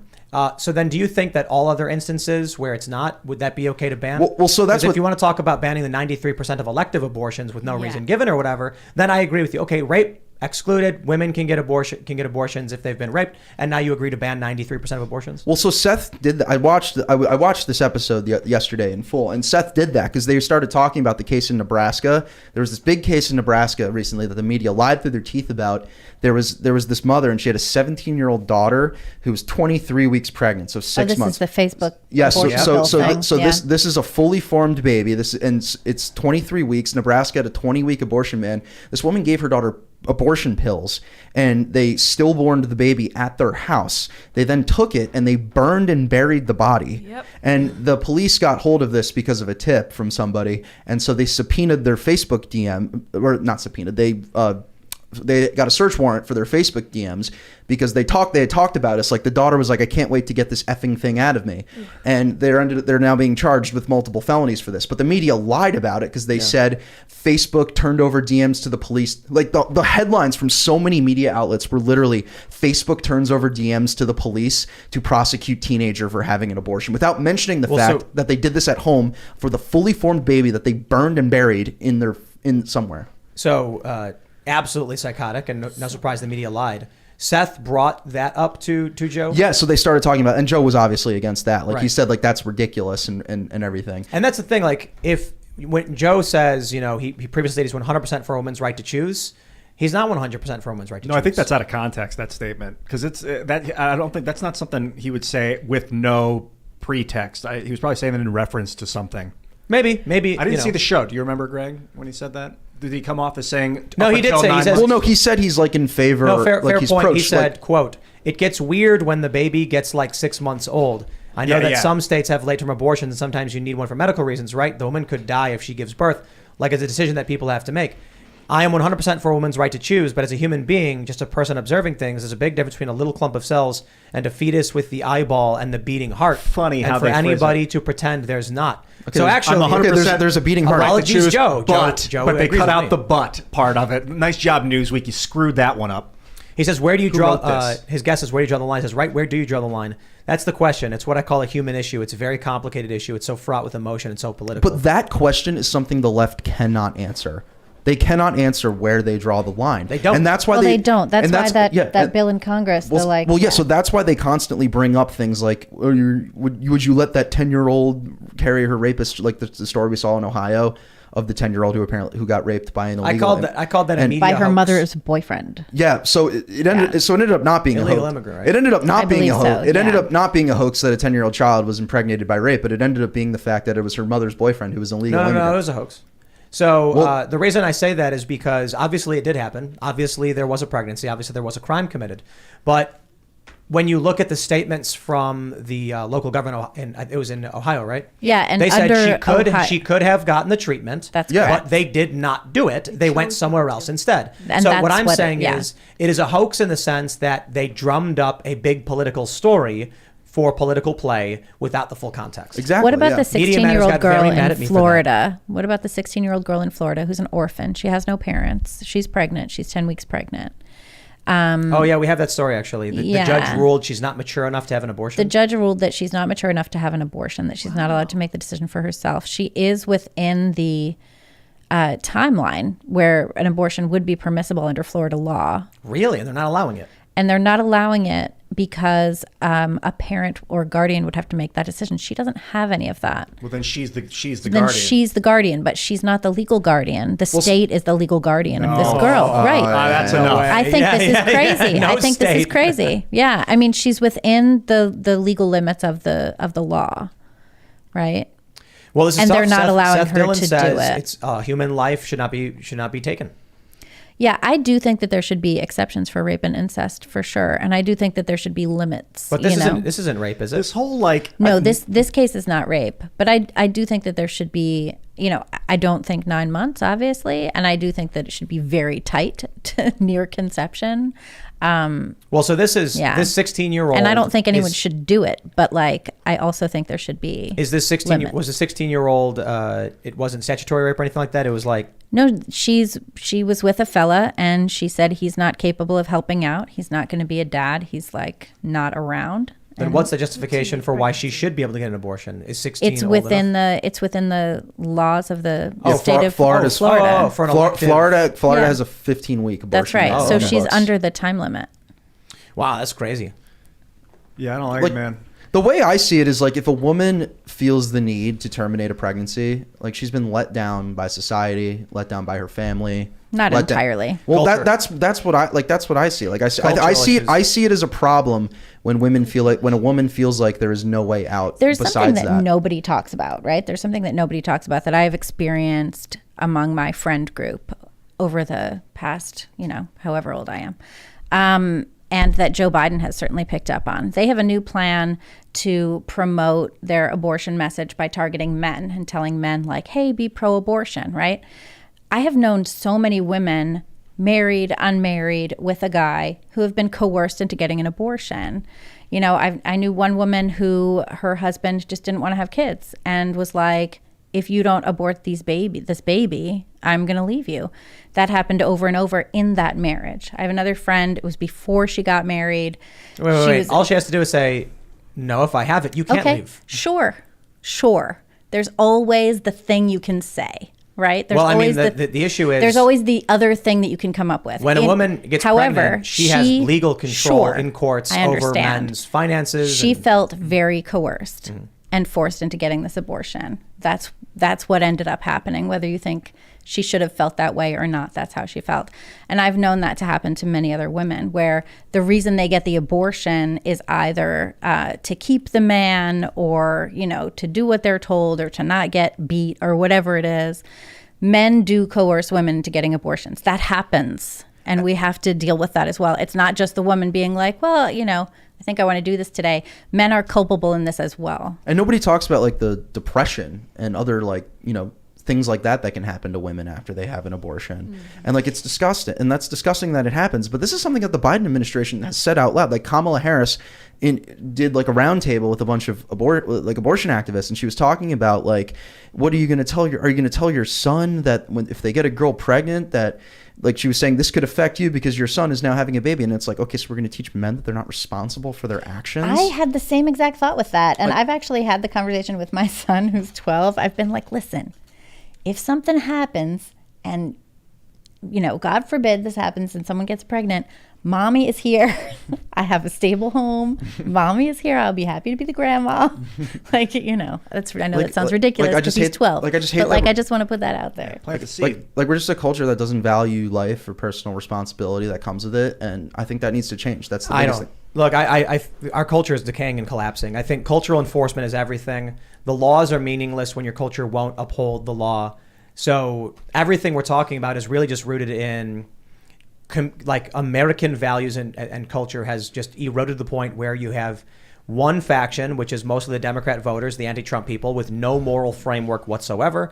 And then you have the traditional American moral framework. Well, the Democrats have become so insane when it comes to abortion. Like they're literally nuts. Like they tried to pass a bill. Well, they did pass a bill in the House that would have nullified every state pro-life law across America, and it would have allowed for abortion at any time for any reason at all. And I think the median American voter does not support that by polling data. Like the median voter in America supports abortion within a few certain weeks, but Democrats have become so nuts on this issue that they've made it like they think the overturning of Roe v. Wade was going to be their saving grace in this midterm. And I don't think that because the American people are not as insane on abortion as the institution, and like abortion for no limits for no reason at all, repealing the Hyde Amendment, taxpayer funded. Right, that's a mess. That is in the Democrat Party Sure platform. is. I mean, the thing is, the Democrats want us to kill our babies, and they want us to sterilize our children. Well, they're sterilizing their children and they're getting abortions, so the future will be Christian conservative. That's always worked out well in the past. But I'm not saying it's good or bad. I'm saying that's the reality of one political group removing their children's ability to reproduce and then literally removing their children. They're trying to remove our children's ability to reproduce. Arizona just passed school choice, right? That was a big thing Corey DeAngelis was tweeting about. So if conservatives win on this front, it's the end of the leftist ideology. Yeah, because there'll be no way to force us to teach our kids. But let me jump to this story here from louderwithcrowder.com. Crowder's been suspended, guys. So we don't know why. Crowder doesn't know exactly why. It was his interview with Kari Lake. We've had her on the show several times. We've not had these issues. We've talked about a whole lot. Team Crowder writes, ladies and gentlemen, the Orwellian censors at YouTube are at it again. This time they've chosen to not only target Louder with Crowder, but to silence Republican gubernatorial candidate Kari Lake. Our interview with the Arizona gubernatorial candidate has been removed from YouTube over their alleged misinformation policy. Crowder is unable to live stream on YouTube for the next 2 weeks. What specifically ran afoul of the policy, only YouTube knows. But our lawyer, William Richmond, will be getting answers we'll share with you on the show Thursday, August 18th. There will be a show. I think this is really important, guys. If you guys are, typically tune in to Crowder, now make sure you tell everybody what happened because they're having shows. I'm assuming they're going to be putting them up on Rumble. Rumble.com/C/Stephen Crowder. And welcome to midterms, everybody. We knew this was going to get crazy. Who did we have on who just told us it was going to get really crazy? Was it Naomi Wolf? Yeah, possibly. I think it was Naomi. She was like, it's going to get crazy. Yeah, that was a good episode, too. It's going to get crazy. Yeah, you think they're suspending Crowder. They're going to do everything they can to try and diminish the voice of those who oppose the establishment. They don't like that Liz Cheney lost. They're going after Alex Jones. They're trying to indict Donald Trump. They just took Crowder down for 2 weeks off YouTube. That matters. You know what? Just real quick. You know why YouTube matters? 95% of Gen Z says they use YouTube. It is the dominant platform for the younger generation. That's right. This is where people need to be reaching. The younger generation being forced onto Rumble. Rumble's great. I like Rumble, but it's not where the younger generation is. Yeah, this is what Jordan Peterson was saying years ago when he was asked why he was going on YouTube and doing videos instead of writing articles or something. And he was like, I wanted to reach the most people. Yeah. So that's why I went on YouTube. Do you think they're going to indict Trump? I think they are absolutely. They really absolutely want to. They are going to. They have to now, I guess. Yeah. Here's the thing. Here's the thing. Washington, D.C., there is no justice in Washington, D.C. The D.C. justice system has been co-opted so much by the left that I do not doubt for one freaking second that Merrick Garland is going to find a corrupt grand jury in D.C. that is going to unseal corrupt indictments on Donald Trump for crimes that he never committed. I absolutely believe that 100% because they want to stop him. They've seen the polls showing that he is beating Joe Biden in 2024, and they want to stop him, and this is the way that they're going to do it. But it's not going to work, obviously. I don't think it's going to work. What are they going to indict him on? They're going to find something. They weren't going to do it because it's a step over the line. They would just dangle it in front of everybody like, oh, we did a search warrant. That proves he's a criminal. That's what they're saying. And they wouldn't cross that line. But now what people are saying, and I'm starting to agree, because I'm not entirely sure, is that the move against Trump was so egregious they have no choice but to lean into it. Otherwise, it just looks political. So they have to come up with something to justify why they did. They have spent 6 years searching for a crime. Yes. In every other... And trying to fabricate some. Well, they fabricated evidence to justify spying on Trump, and Kevin Kleinsmith, I believe his name is, received a 1-year probation sentence for doing so. And not only that, but he got his now has his law license back by the DC bar in good standing. That's crazy. And then there's the other FBI lawyer, the guy who just got acquitted. What the heck's his name? He altered evidence in an email he was another guy who altered evidence to justify spying, and he just got acquitted for it. He even though it was his crime was in writing, and a DC jury that consisted of 2 Hillary Clinton donors and a woman whose daughter went to school with his daughter voted to acquit him. The guy's name escapes. Or Michael Sussman. That was his name. That's right. Sussman. That's right. And but that's how justice works in DC. If you lie in FISA warrants to justify illegal spying on your political opponents, you'll get acquitted by a jury of your donors. If you're Steve Bannon and you get held in contempt by an illegitimate congressional committee, they will put you in jail. That's how justice works in DC, and that's why I absolutely think they're going to indict Trump. And then what happens? I mean, we've already had so much crazy stuff happen in the past week or so with just the outrage. I mean, the guy in Ohio, for instance, a Cincinnati FBI office. Mm-hmm. What happens? Didn't he go in with a nail gun? Wasn't it a nail gun? Because people think that nail guns can get through bulletproof or something like that. It's it's nonsense. That's not a thing. One of the things that happens is people turn on the TV, find out what's going on, and they find shows like this. So it's up to us in a lot of ways. People are kind of they turn on YouTube. Changing the tone of the narrative, and tone is big right now. Mm-hmm. That's why everyone's coming down. I don't know what will happen, but what I do know is I think it's going to light an effing fire under the GOP base. Yeah, that's funny. absolutely what it's going to do. I saw a meme that showed a ship that said MAGA on it sinking, and a bunch of rats wearing MAGA hats were like panicked and swimming away from it. I don't think that's and they how were it's all going to laughing. go. And then I responded with the poll showing that Trump's his polling's improved since the FBI raid. And then they were all just like, all the lefties got depressed. Like, no, really? It's like, bro, you guys have no idea what's going on, do you? Like, well, they haven't Trump had any supporters idea. are not going to walk away from Trump just because the FBI is going after him. They're going to rally behind him. Right. And they haven't had any idea what's going on since 2016. I mean, you remember 2016, the entire media was like, the Trump voter. Who is this Trump voter? Who are these Secret people? Trump voters. And they still have not figured out who the Trump voters are or why people are so opposed to the going narrative and the current regime. And I'll say this, there's only one crime that Donald Trump has ever committed, only one, and that's beating Hillary Clinton. Yeah. That was a crime. He was never supposed to do that, and they have never been able to come to terms with that. And so that is his only crime. That's the crime that they want to take him down for, and they're trying to do it. I was watching a documentary on the Nazis last night, and basically after the First World War, the Treaty of Versailles annihilated Germany, took all this territory, put them in massive amounts of debt, so they felt hopeless. And when people feel hopeless, they look for a leader, a strong leader to help get them out of the trouble. When you look at the way people have been persecuted the last 2 years and been driven insane with COVID stuff, I think that people are like I'm afraid that people may snag onto a strong man that gives them hope, gives them a political, I don't want to see another Hitler rise to power. They've been like afraid of Trump and saying like, he's Hitler. Like, don't turn him into Hitler. Don't do that to people. Don't destroy their hope and their will to live, because they will look for a strong man if you do. We just look at the past. Bro, do you see that video? This woman from Fox posted it, where she's like, this is what it's like when you get to work at 3 a.m.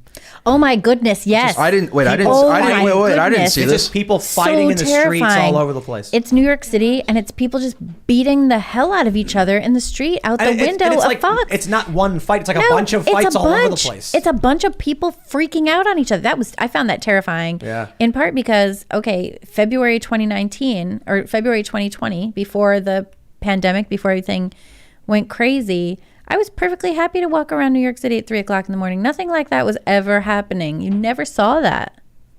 Well, now it's normal. Now you have open air drug markets and homeless cities. But like, screw Eric Adams. Like, he ran. He sucks. Like, he ran on cleaning this crap And he's up. That's doing why he nothing. won. That's Like, why he won. Yeah, that is literally why he won. And instead, he's focused on going to Texas to campaign against Greg Abbott because he put up billboards in Florida about like how gay people are welcome in New York, as if anybody in the world didn't know that. Anybody who still lives in New York, I mean, you just got to question. I don't know how oh my God. No pressure, Libby. We've been telling Libby to get out of there for a while. Yeah. Moved. I live in Virginia. Virginia's great. We have a Republican governor. We have the only state body that's controlled. West Virginia's better. West Virginia. Okay, I agree with that. Yeah. but I really quite like West Virginia. But oh man, it's beautiful. It's gorgeous. But move chickens. if you can. The little rolling hills. Yeah, The lush chickens everywhere. greenery.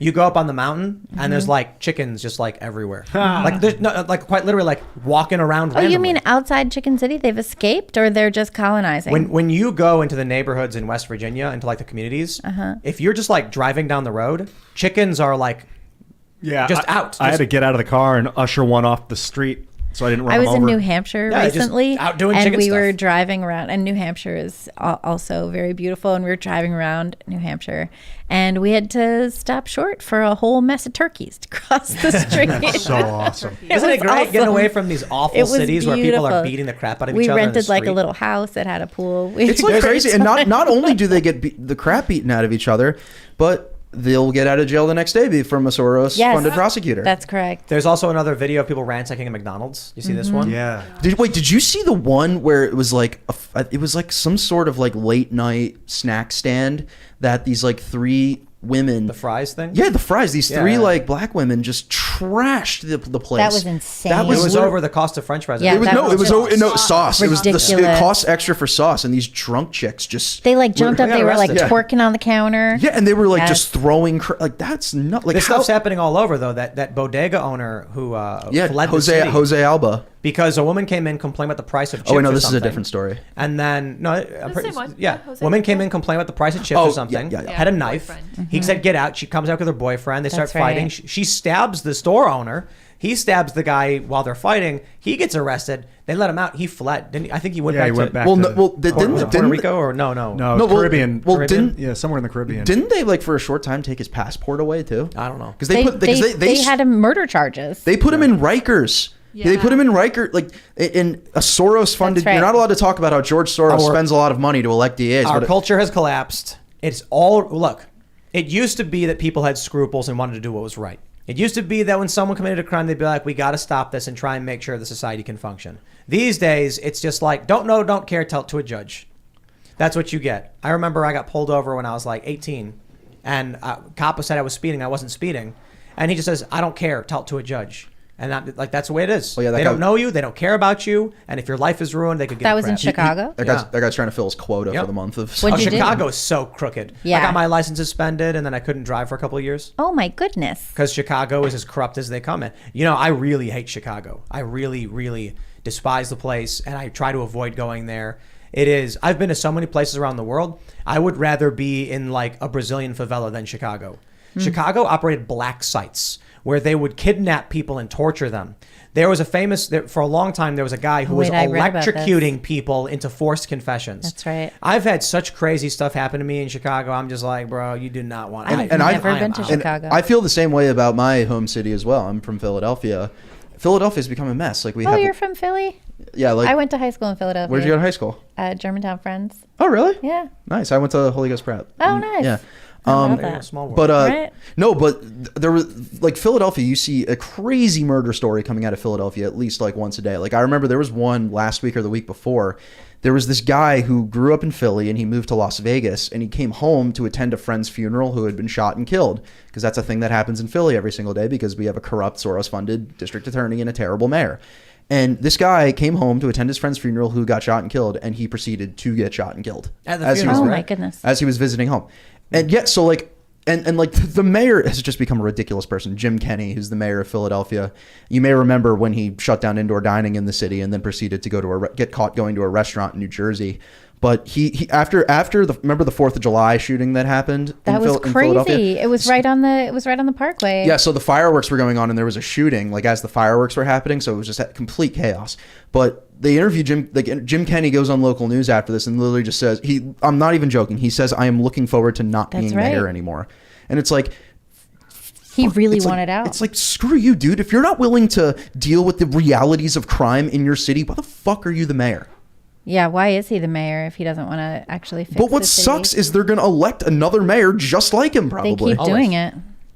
Yes, you just got to leave. They need Frank Rizzo what- back. I mean, what's Geographic Yeah. polarization the will other only op- continue to get worse. like the other option is militants, like more cops on the street with armored cars. You know what? Kind of, right? So in the early 90s, when Giuliani came in to fix up New York City, There were more cops. Like, the difference was so transparently clear. It was sort of amazingly clear. So I used to hang out in Washington Square Park. It was always a total disaster. You know, you walk through the park, whatever, everyone's offering you drugs every 5 minutes, you know, as you walk through the park. Almost overnight, there was a big mobile police unit at the bottom of the park on Washington Square South. There were cops everywhere. And suddenly you weren't getting offered drugs anymore. You'd walk like all through downtown, and it was, you know, people just kept getting pushed out to the edges. Finally, Giuliani moved the entire red light district out to Queens, which hasn't been great for Queens, admittedly. But yeah, it changed overnight. Giuliani cleaned up the city, and then Bloomberg came in and paid for everything, and the city was great after that. What do you mean paid for everything? Well, we had a low crime city, so he was able to get a lot of investment in. He was able to get a lot of businesses to come back in. Then he used all that tax money to fund big parks projects. So he built up the outer boroughs. He did this massive parks program, and it was really nice. Yeah, I support large scale police activity if it's done judiciously. But They did stop and frisk. Well, what is like an insanely sad thing to me happening in America since the Summer of Love that occurred in 2020 is from like the 1990s to like through the 2010s, violent crime in America consistently went down. Like, you wouldn't see that. Like, if you followed the media, which constantly likes to elevate this shit, you wouldn't see that. But violent crime in America went down for 2 decades, and it has gone back up over the last 3 years because liberal DAs have decided to not enforce the law in order to appease rich, radical, progressive activists who don't have to deal with the realities of the policies that they advocate for. But the people who are hurt by this, and the reason Eric Adams won, is because poor, you know, working class, middle working class people in New York City who actually have to deal with the realities of crime every day voted for him because he was the tough on crime candidate. And obviously he hasn't done that, which has been a major disappointment. But we are literally reversing decades of a decrease in violent crime in order to appease the worst elements of our society. And it's an incredibly sad thing. Cities, once great American cities like Chicago and like Philadelphia, are being destroyed. And it's the saddest thing ever. I don't know about Philadelphia. I don't know about Chicago. It's been run by the mob for over 100 years. Well, I'm just saying, like, we have great cities. Like, you know, we have great cities, and they're being destroyed by this ideology. Yeah, I'll tell you, Chicago's Like great Los because of the mafia, right? Like, some of the greatest stories about the old bank robbers and stuff. Really bad stuff. Really horrifying stuff. But it creates a legend and a mythos around the city that makes it somewhat interesting. But Chicago's reputation is and always has been pure corruption. Okay, maybe Chicago. Do you know why they call it the Windy City? Because there's a lot of wind. Because the politicians are blowing hot air. Because it is very windy as well. It's actually not. It's actually not. Oh, I thought it was windy. Really? No. Yeah, I lived there 3 years. I've only been to Chicago There's once, wind so I have no idea. sometimes because you have a lake. But Yeah, it's the like not lake. particularly windy. It's like maybe slightly above average, but you wouldn't. And it's something all of people in Chicago know.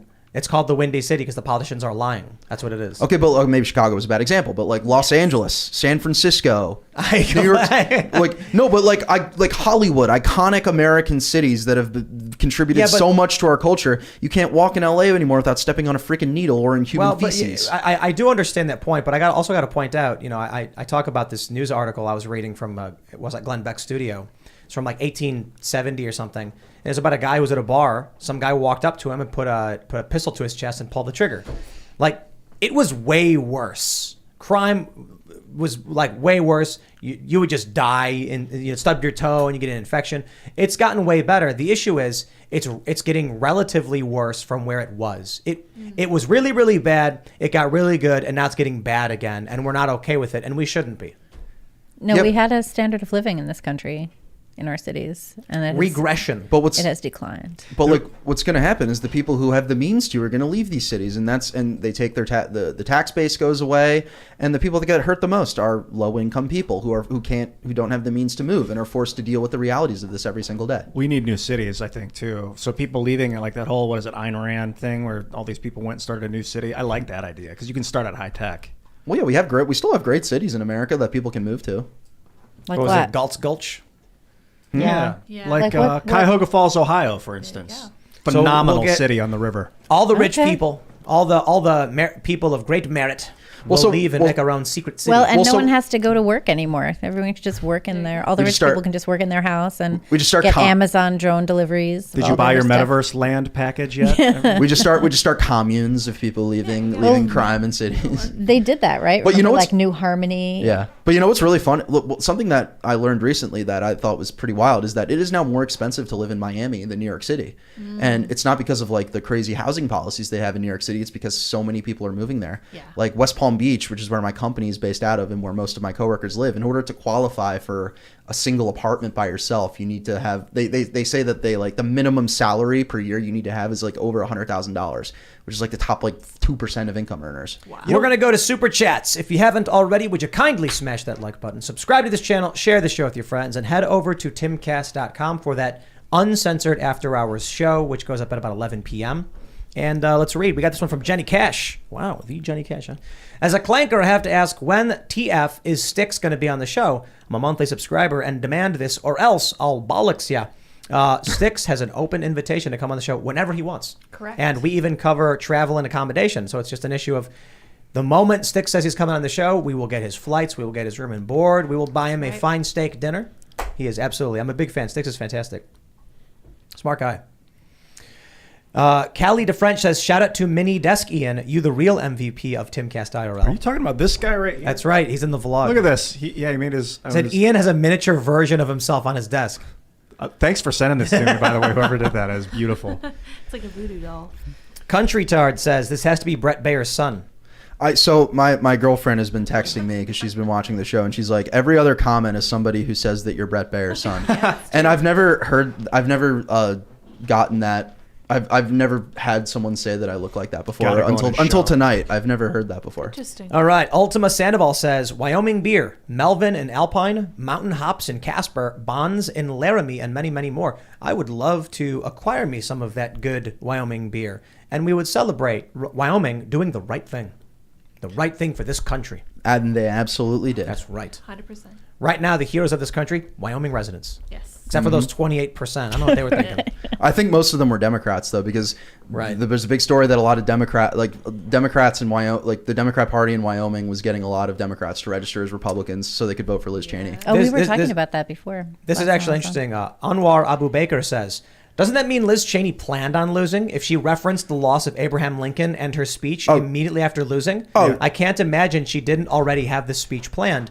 And the great task is already up, which requires development with a logo.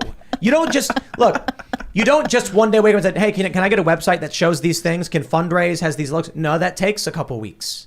They You don't have to usually work. plan a loss and a win, and they'll have no, T-shirts printed for both or whatever. Well, like I said earlier, she gave up a long time ago in being reelected. She treated this whole thing as a grift to raise money for an eventual presidential run that will also be a giant grift, and nobody will vote for her except in North and probably in the Beltway.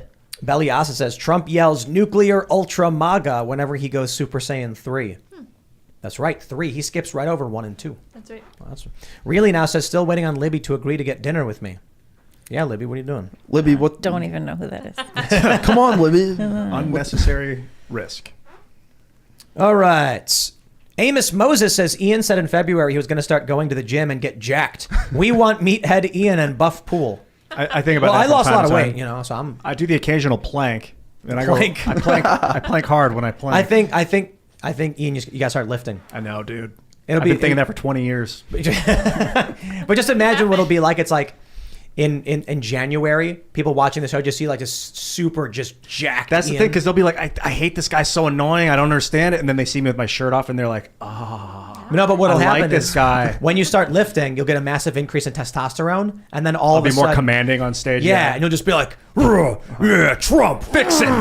Here's a solution. All right. I wouldn't even be angry about it. They're like, You could, on the no, then you could dominating. do the Mussolini thing. Ah, And you could go to the Roy. You could just roid up too, and have it be even more. I think they provide that at the Children's Hospital if you're The taxpayers if pay you think for that it? it's part of your gender identity. Sure. Dapper McStash says, Ian, Newsweek reports the laser ignition facility in California just confirmed its first ever self-sustaining ignition. Fusion, self-sustaining ignition. Sorry, I didn't mean to interrupt the last part of that. Fusion on the way. You excited yet? Yeah, I'm extremely excited, but the thing about fusion, it's been on the way for 30 years, and it would be very disruptive to the power structure if everyone had their own unlimited power supply. But I am very excited about it. Now, you said it's consistent ignition. I thought they were able to ignite it, then it went back Self-sustaining. out. Self-sustaining, meaning it's on. But that was like a year ago? What's the story? No, they recently did a new thing. It was in Newsweek. Yeah, I'm This is pretty sure fantastic. it's like it's. They were able to recreate that first thing. But and do ignition more that stuff with it. ultimately fizzles out is different from a Yeah. self-sustaining, like keeping it going. Self-sustaining nuclear Yeah, fusion. there They it did. is. Science alert from yesterday. That's huge, Wow. man. Now they can't, but now they can't replicate it. See, this is what What? happened. That's what they said? Yeah, that's what the article says. This is titled the article from Well, Science well, Alert. Well, hold on. I think it was last week, and so now they tried it again, and they couldn't do it. This is just an article from yesterday. I'm definitely going to read it, but you'll Well, see. Right, so because when I was this reading is- about this like last week. It's normal. Yeah. You'll try a bunch of things. One will work, and they'll be like, okay, what did I do? Like, how did that happen? What? And they also, with high tech, military tech, they'll do something like, we went to the moon. We don't think it can be replicated, just so no one else tries to do it. Because as soon as everyone Right, starts right. doing it, then we've got.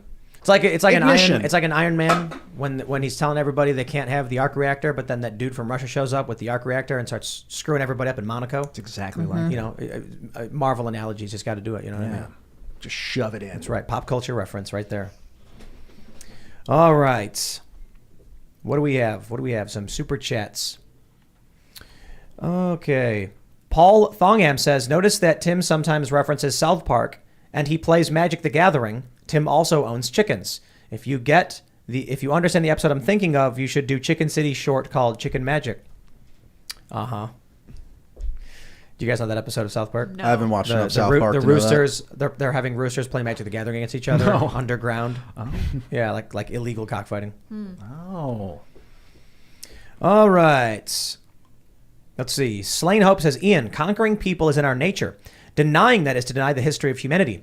Morality and humanity aren't as compatible as some would like to believe. That's why people go to church. Thank you for bringing that up. All these people talking about being pro-life and that they're pro-life and obsessed with babies that are 1 week old. Like, where's your anti-war stance if you're pro-life? Where are you caring about the people in Afghanistan that were left behind when we surrendered? Wait. Talk about those pro-life. Those people overwhelmingly are. Well, I want against to. I leaving want to people hear them behind. talk What about about it. capital They punishment? do. I would like to hear them make that the focus of the If conversation. you're is human life. pro-life, shouldn't you be opposed to capital punishment? Yes. No. Obviously. I mean, but No, the thing no, is, no, no, no, to not be at all. extreme in all situations that I will protect life at all costs makes no sense. It's like exactly what this person was saying. This is why at Timcast.com we don't use pro-life or pro-choice. We say pro-abortion or anti-abortion. Yeah, that's because what we they're write. they're used in that context. Although So sometimes we say in pro-life. But the challenge with pro-life is, for one, if you're trying to use it as an absolute statement, then fine, that you should oppose the death penalty. But people who are pro-life are typically trying to say that they would protect life at all costs, except when an individual has taken it, like someone on death row. So the argument is, you can be pro-life, but agree that someone who committed a crime and through due process has forfeited theirs. Well, but And another problem with the death penalty, though, is that there have been a remarkable number of cases that have shown that the person who was executed or on death row didn't actually do it. Huge So And we people do have been not. exonerated, Yeah, so- we do not have a perfect justice system, which means we should not be taking life on its basis. I just put it this way: I don't think people like Kamala Harris should be the arbiter of who gets to live and die. She shouldn't be the arbiter of literally who gets a sandwich with Yeah. mayo and who gets one with mustard. But just thinking about death row in general, a lot of people talk about the very, very severe, like harsh standard to actually get someone the death penalty. And I'm still just like, I get it, man. You know, I have no problem with in defense of others or yourself, you know, taking someone else's life. It's unfortunate, it's tragic. We don't want it to happen. But if some dude is about to like kill a kid or whatever, you got to stop him. You got to save it. You got to stop the aggressor. But if you've already stopped them, you know, then I'm just like, the issue for me is I totally get that person, you know, did something bad and is trying to do it again, and you stopped them. My challenge is when I walk into a courtroom and it's someone like Kamala Harris going, trust me, that guy's bad and should die. I'll be like, no, I don't trust you. You're nuts. Yeah. And Kamala Harris? And Ian, I just want to point out that I am both pro-life and very anti-neocon and anti-war. The neocons stuck, and we need to purge them from society in general. The sales of weapons to Saudi Arabia by Trump really disturbs me because they are just slaughtering the Yemeni people. I mean, there's just mass the starvation. Yemenis have like 50% of their population or something is like under 25 or something. Because like the that. rest had starved to death. Yeah. Oh, it was just, and there was war and the whole thing. We got a good one. Triton 54. We got to get an award for this. He says, breaking news. After her monumental defeat in an effort to minimize her carbon footprint and become more appealing to climate activists, Liz Cheney was seen riding her broomstick from D.C. back to Wyoming. That's a good one. No, Yes. well, That's see, cute. what I would revise that to say she rode her broomstick from Wyoming back to suburban Virginia, where she's lived her entire Where she life. actually lives, yeah. Dan9S says, Tim, you're wrong. In general, parents should be allowed to determine the best for their children, but that isn't without limits. Example, we allow parents to discipline, but not to abuse. My point was like, to Democrats, if you don't give a vaccine to your kid, you're abusing them and you're a dangerous anti-vaxxer and the government should take your kids away.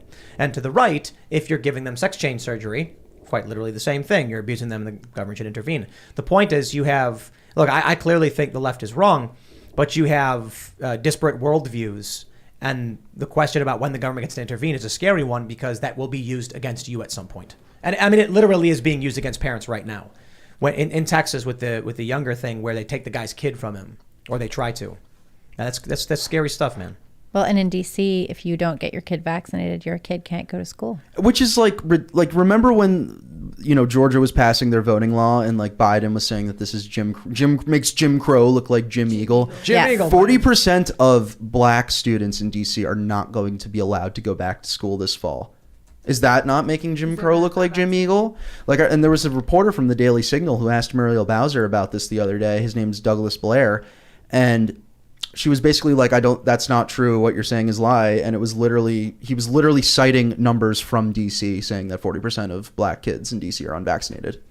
John Marafa says, Tim, Charlie Kirk posted a training video of armed IRS agents you will not believe. No, I saw that. Did you guys see that Yeah, one? I saw I didn't that. see that one. That was going around everywhere. The IRS Criminal Investigation Division or whatever. And they're doing a training video where they walk in and they're like, don't move. And it's like two guys with like fake weapons being like, what's going on? I'm not moving. Oh, I did see that. Yeah. Oh, man. All right. Philip Vecchio says that was part of the plot of the original Manchurian Candidate. The son in an incestuous relationship with his mother, played by Angela Lansbury. Ooh. Gross. Wow. Awful. Angela Lansbury is great, though. Cody Bridger says, in most cases, the parents are just as much the victims as their children. It is the doctors who are abusive for performing mutilation on minors. What happened to do no harm? Someone had an interesting question. I mean, there are some cultures... I'll throw it to the Orville reference we mentioned before. Seth MacFarlane did an episode where one alien race performs sex change surgery on girls because they don't have girls on their planet because they force transition them. And they say, the alien guy says, if a child was born with a cleft lip, would you not correct it? We view it the exact same way. And so, with this, you have genital mutilation in a bunch of countries where like female circumcision and things like that are considered wrong, must be stopped. We saw a wave of that happening in I think in Dearborn, in the Dearborn area. I'm not sure. I loved Matt Walsh's documentary, What is a Woman, when he went to that random African tribe and asked them what they thought about the idea that men could become women, and they were just laughing at him. Yeah. But so I guess the issue is, circumcision in general, be it male or female. Well, so did you see that Andrew Sullivan tweet from No. yesterday? So Andrew Sullivan, the former New York Times reporter, he was like, what do all the people who disagree with sex changes think about circumcision?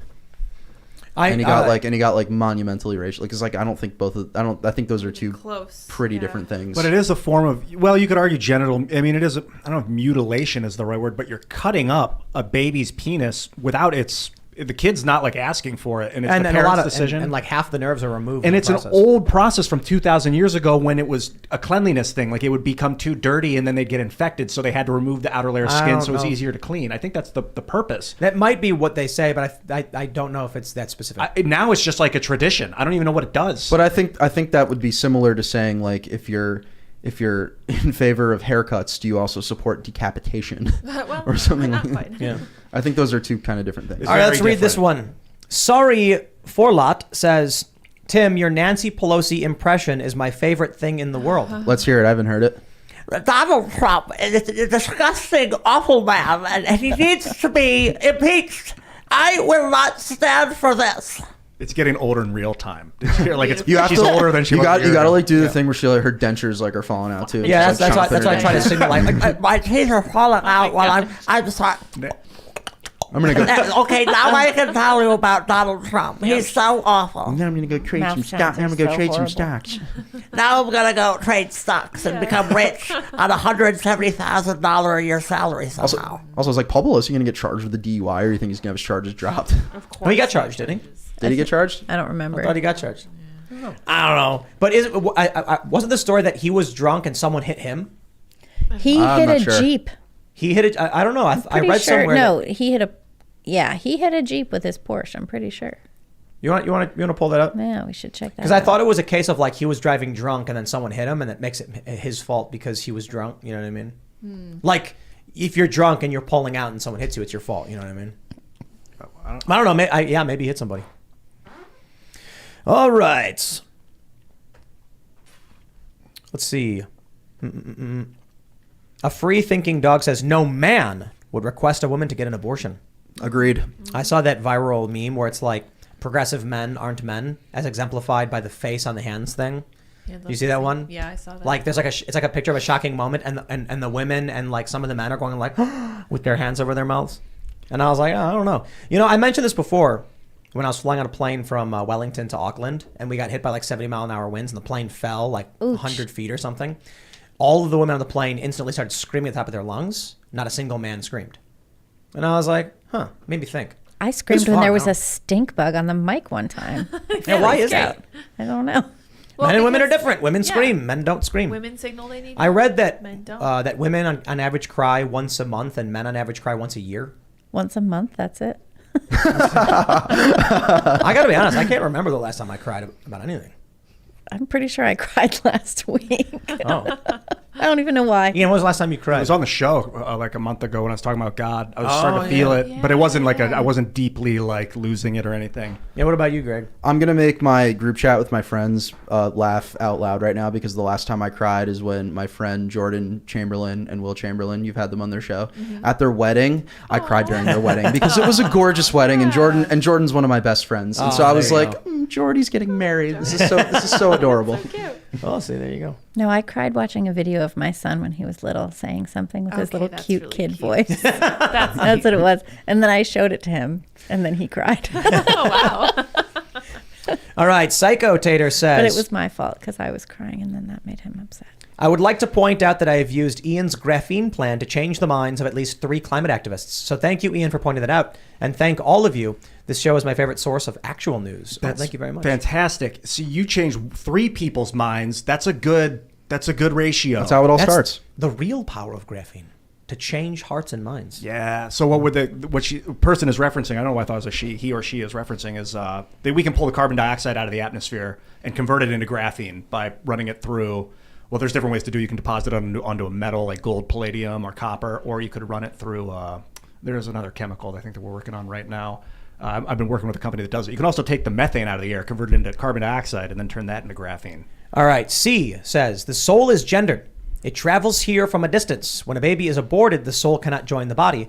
The soul joins the next available body, and therefore transgender population increases.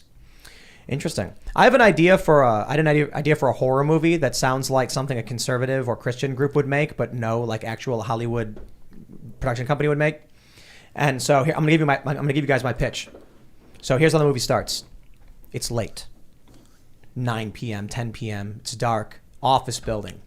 30th floor. Corner office. You can see the windows. An older woman is working in the office, and she's clearly working late and putting in those hours because she wants that promotion. And then as she's working and taking a phone call, you see a figure walk past her door. It's totally dark, right? The lights are off, the office is closed, but she's working late. And a figure walks past the door. The hallway door. Just like the door to the room full of cubicles and whatever in her corner office. Because she's a working woman. She's a corner office, she got a promotion. And then she's sitting there. And then while she's working and she's like writing things down and typing, the figure walks by again and she notices and she goes, hello? She gets up and she looks around and she doesn't see anything. Then she goes back to work, and then she's typing, and as she's looking down, this figure walks into the room and starts walking towards her. And then finally, the shadow and the light starts coming over, and she looks up, and it is a human body, pure white, with no face, no expression, no features, just like a white, almost like plastic-looking entity. And it looks at her and just goes, whoop, and then it cuts to the start of the movie. And here's the premise of the movie. Souls are supposed to be on the planet for a certain amount of time. mass abortion is a new phenomenon. And so the souls that were supposed to develop into lives and generate personalities and experiences were severed from those bodies by being killed early. So whereas a ghost is created when a person is killed in an untimely fashion and they have unfinished business, the souls that were never able to actually exist and be born start growing and expanding as personalityless souls. And then over time, people start reporting more and more sightings of these strange figures being seen throughout the city. And then in the end, there's just like a mass immersion of these strange entities all over the place. And people are freaking out and society's collapsing. And, you know, it's funny because I think it's like a cool idea, but it's so pro-life that like, I'm sure the left would vomit and then no Hollywood company would go anywhere near it. But only issue I've got is that I don't think mass abortions are new. I think it's been happening since the dawn of time, and now we have a spotlight on it. Well, there used to be TV. more infanticide too. Yeah, but it is new. Procedural, like Yeah, like I think easier. so. I think Right. so. Right. Maternal, like survival rates for a long, like for until like the early 1900s were very low, and so you know a lot of women and babies would die in childbirth. Oh, like and- that was you know that was more prevalent back then. And you're than it pointing is. out, Libby, that they would give birth and then kill the infant right away rather than try and do anything internal. I get it. That makes sense. all right, let's grab some more super chats. Somebody wants to make that movie. I think Libby- it's a cool concept for like a horror film. Do you, Libby, did I you think- ever hear the Libby, is your ego blowing up right now at the amount of super chats of people telling you you're beautiful? Aww. No, that makes I'm me like feel very weird. I'm like reading them, and I'm like every other is like Libby, you're so beautiful. That's very kind. That's, We love Libby that's over very here. kind. Stacy Strickland says, "What came first, the chicken or the egg?" The egg. It's a definitive answer. It's But the did you egg. ever hear what Mother Teresa said about abortion when she was asked? Why Jesus hadn't come again, and she said, "God."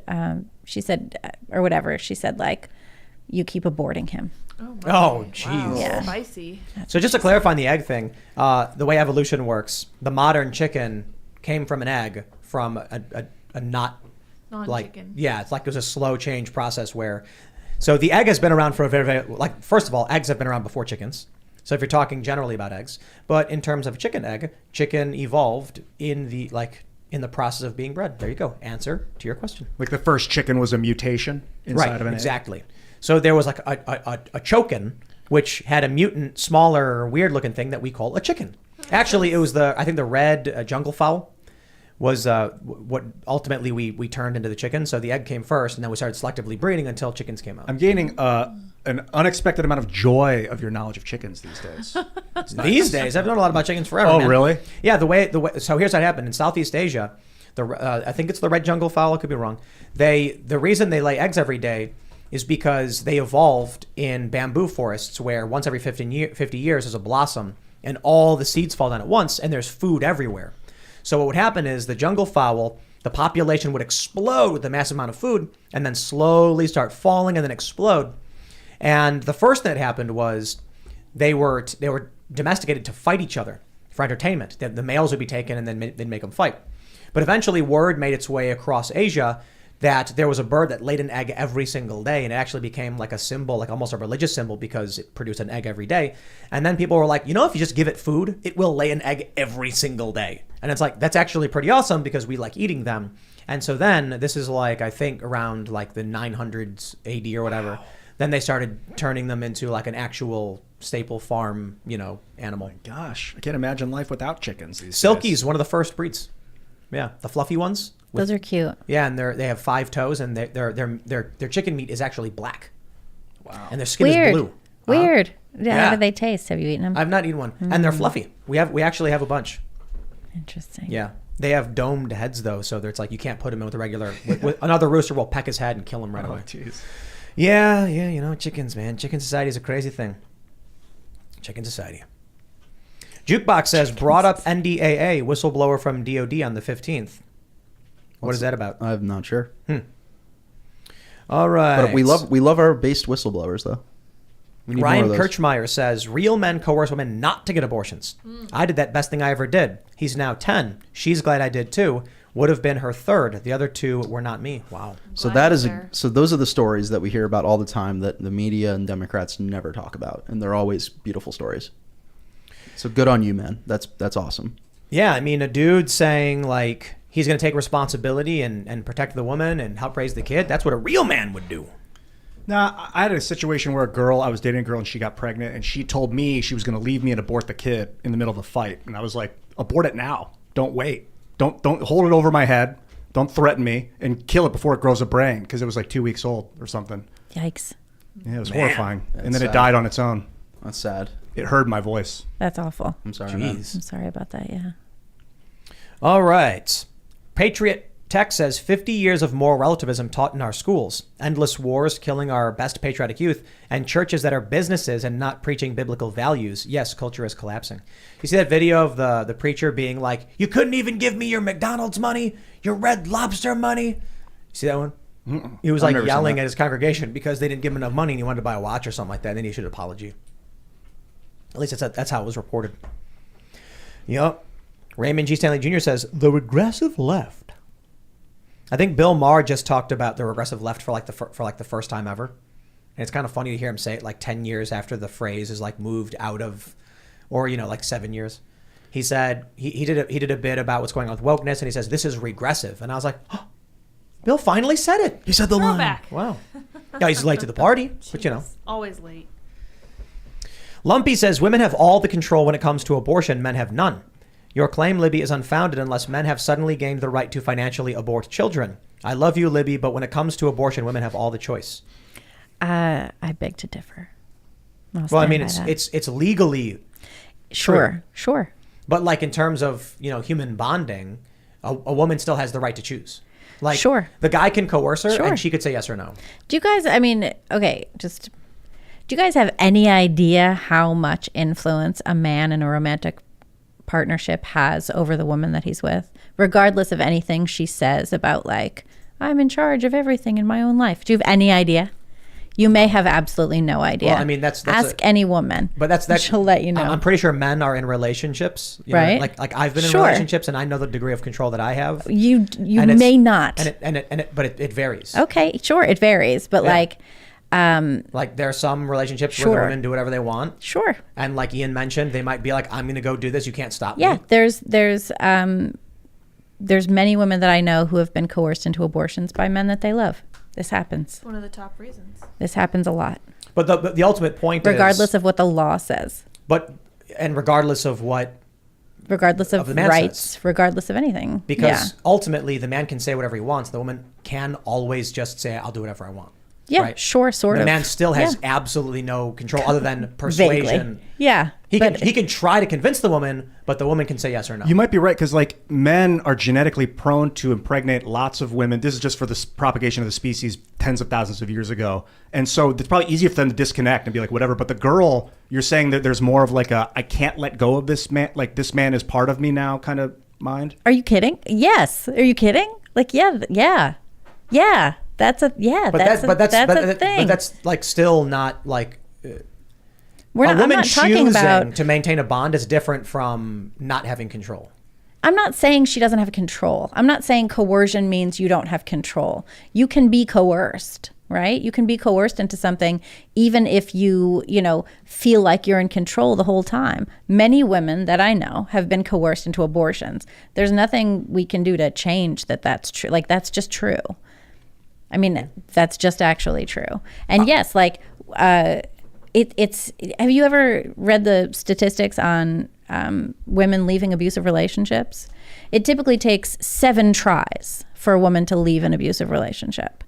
It takes a whole lot of stuff just in a practical sense, but emotionally, it's an excruciatingly difficult process to disentangle from someone that you're in love with who treats you badly. Like, this happens over and over again. All right. It's real. That's real. In my world, we castrate all the men who do that.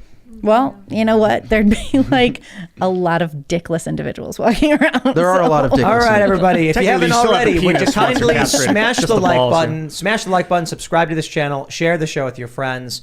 Head over to timcast.com. We're going to have that members-only uncensored show for you coming up at about 11 p.m. And you can follow the show at Timcast IRL. You can follow me at Timcast. Greg, you want to shout anything out? Yeah, my Twitter account's Greg_Price11 and Greg.Price11 on Instagram. I'm deep into the fight for the midterms, fight to take back the House and elect a lot of America First candidates. So follow me to keep track of all that, because that's that's what I do every single day. I'm Libby Emmons. You can find me at The Post Millennial. Also, you can check out our opinion columns at humanevents.com. I'm at Libby Emmons on Twitter and Libby.Emmons on Instagram. I'm Ian Crossland. I love you all so much. I love you. We love you too, Make Ian. it real. Make it rain. Do we not love Ian? For all the farmers, Imagine not loving Ian. bring that rain. Love yourself. That's right. And the rest will follow. And we are using our NPR voices to say goodbye. So thank you all very much for tuning in this evening. You guys can follow me on Twitter and minds.com at sourpetulets, as well as sourpetulets.me. This has been a production of Timcast Incorporated. Episodes are available on all podcast platforms. Thanks for hanging out, everybody. We'll see you all over at timcast.com. Bye, guys.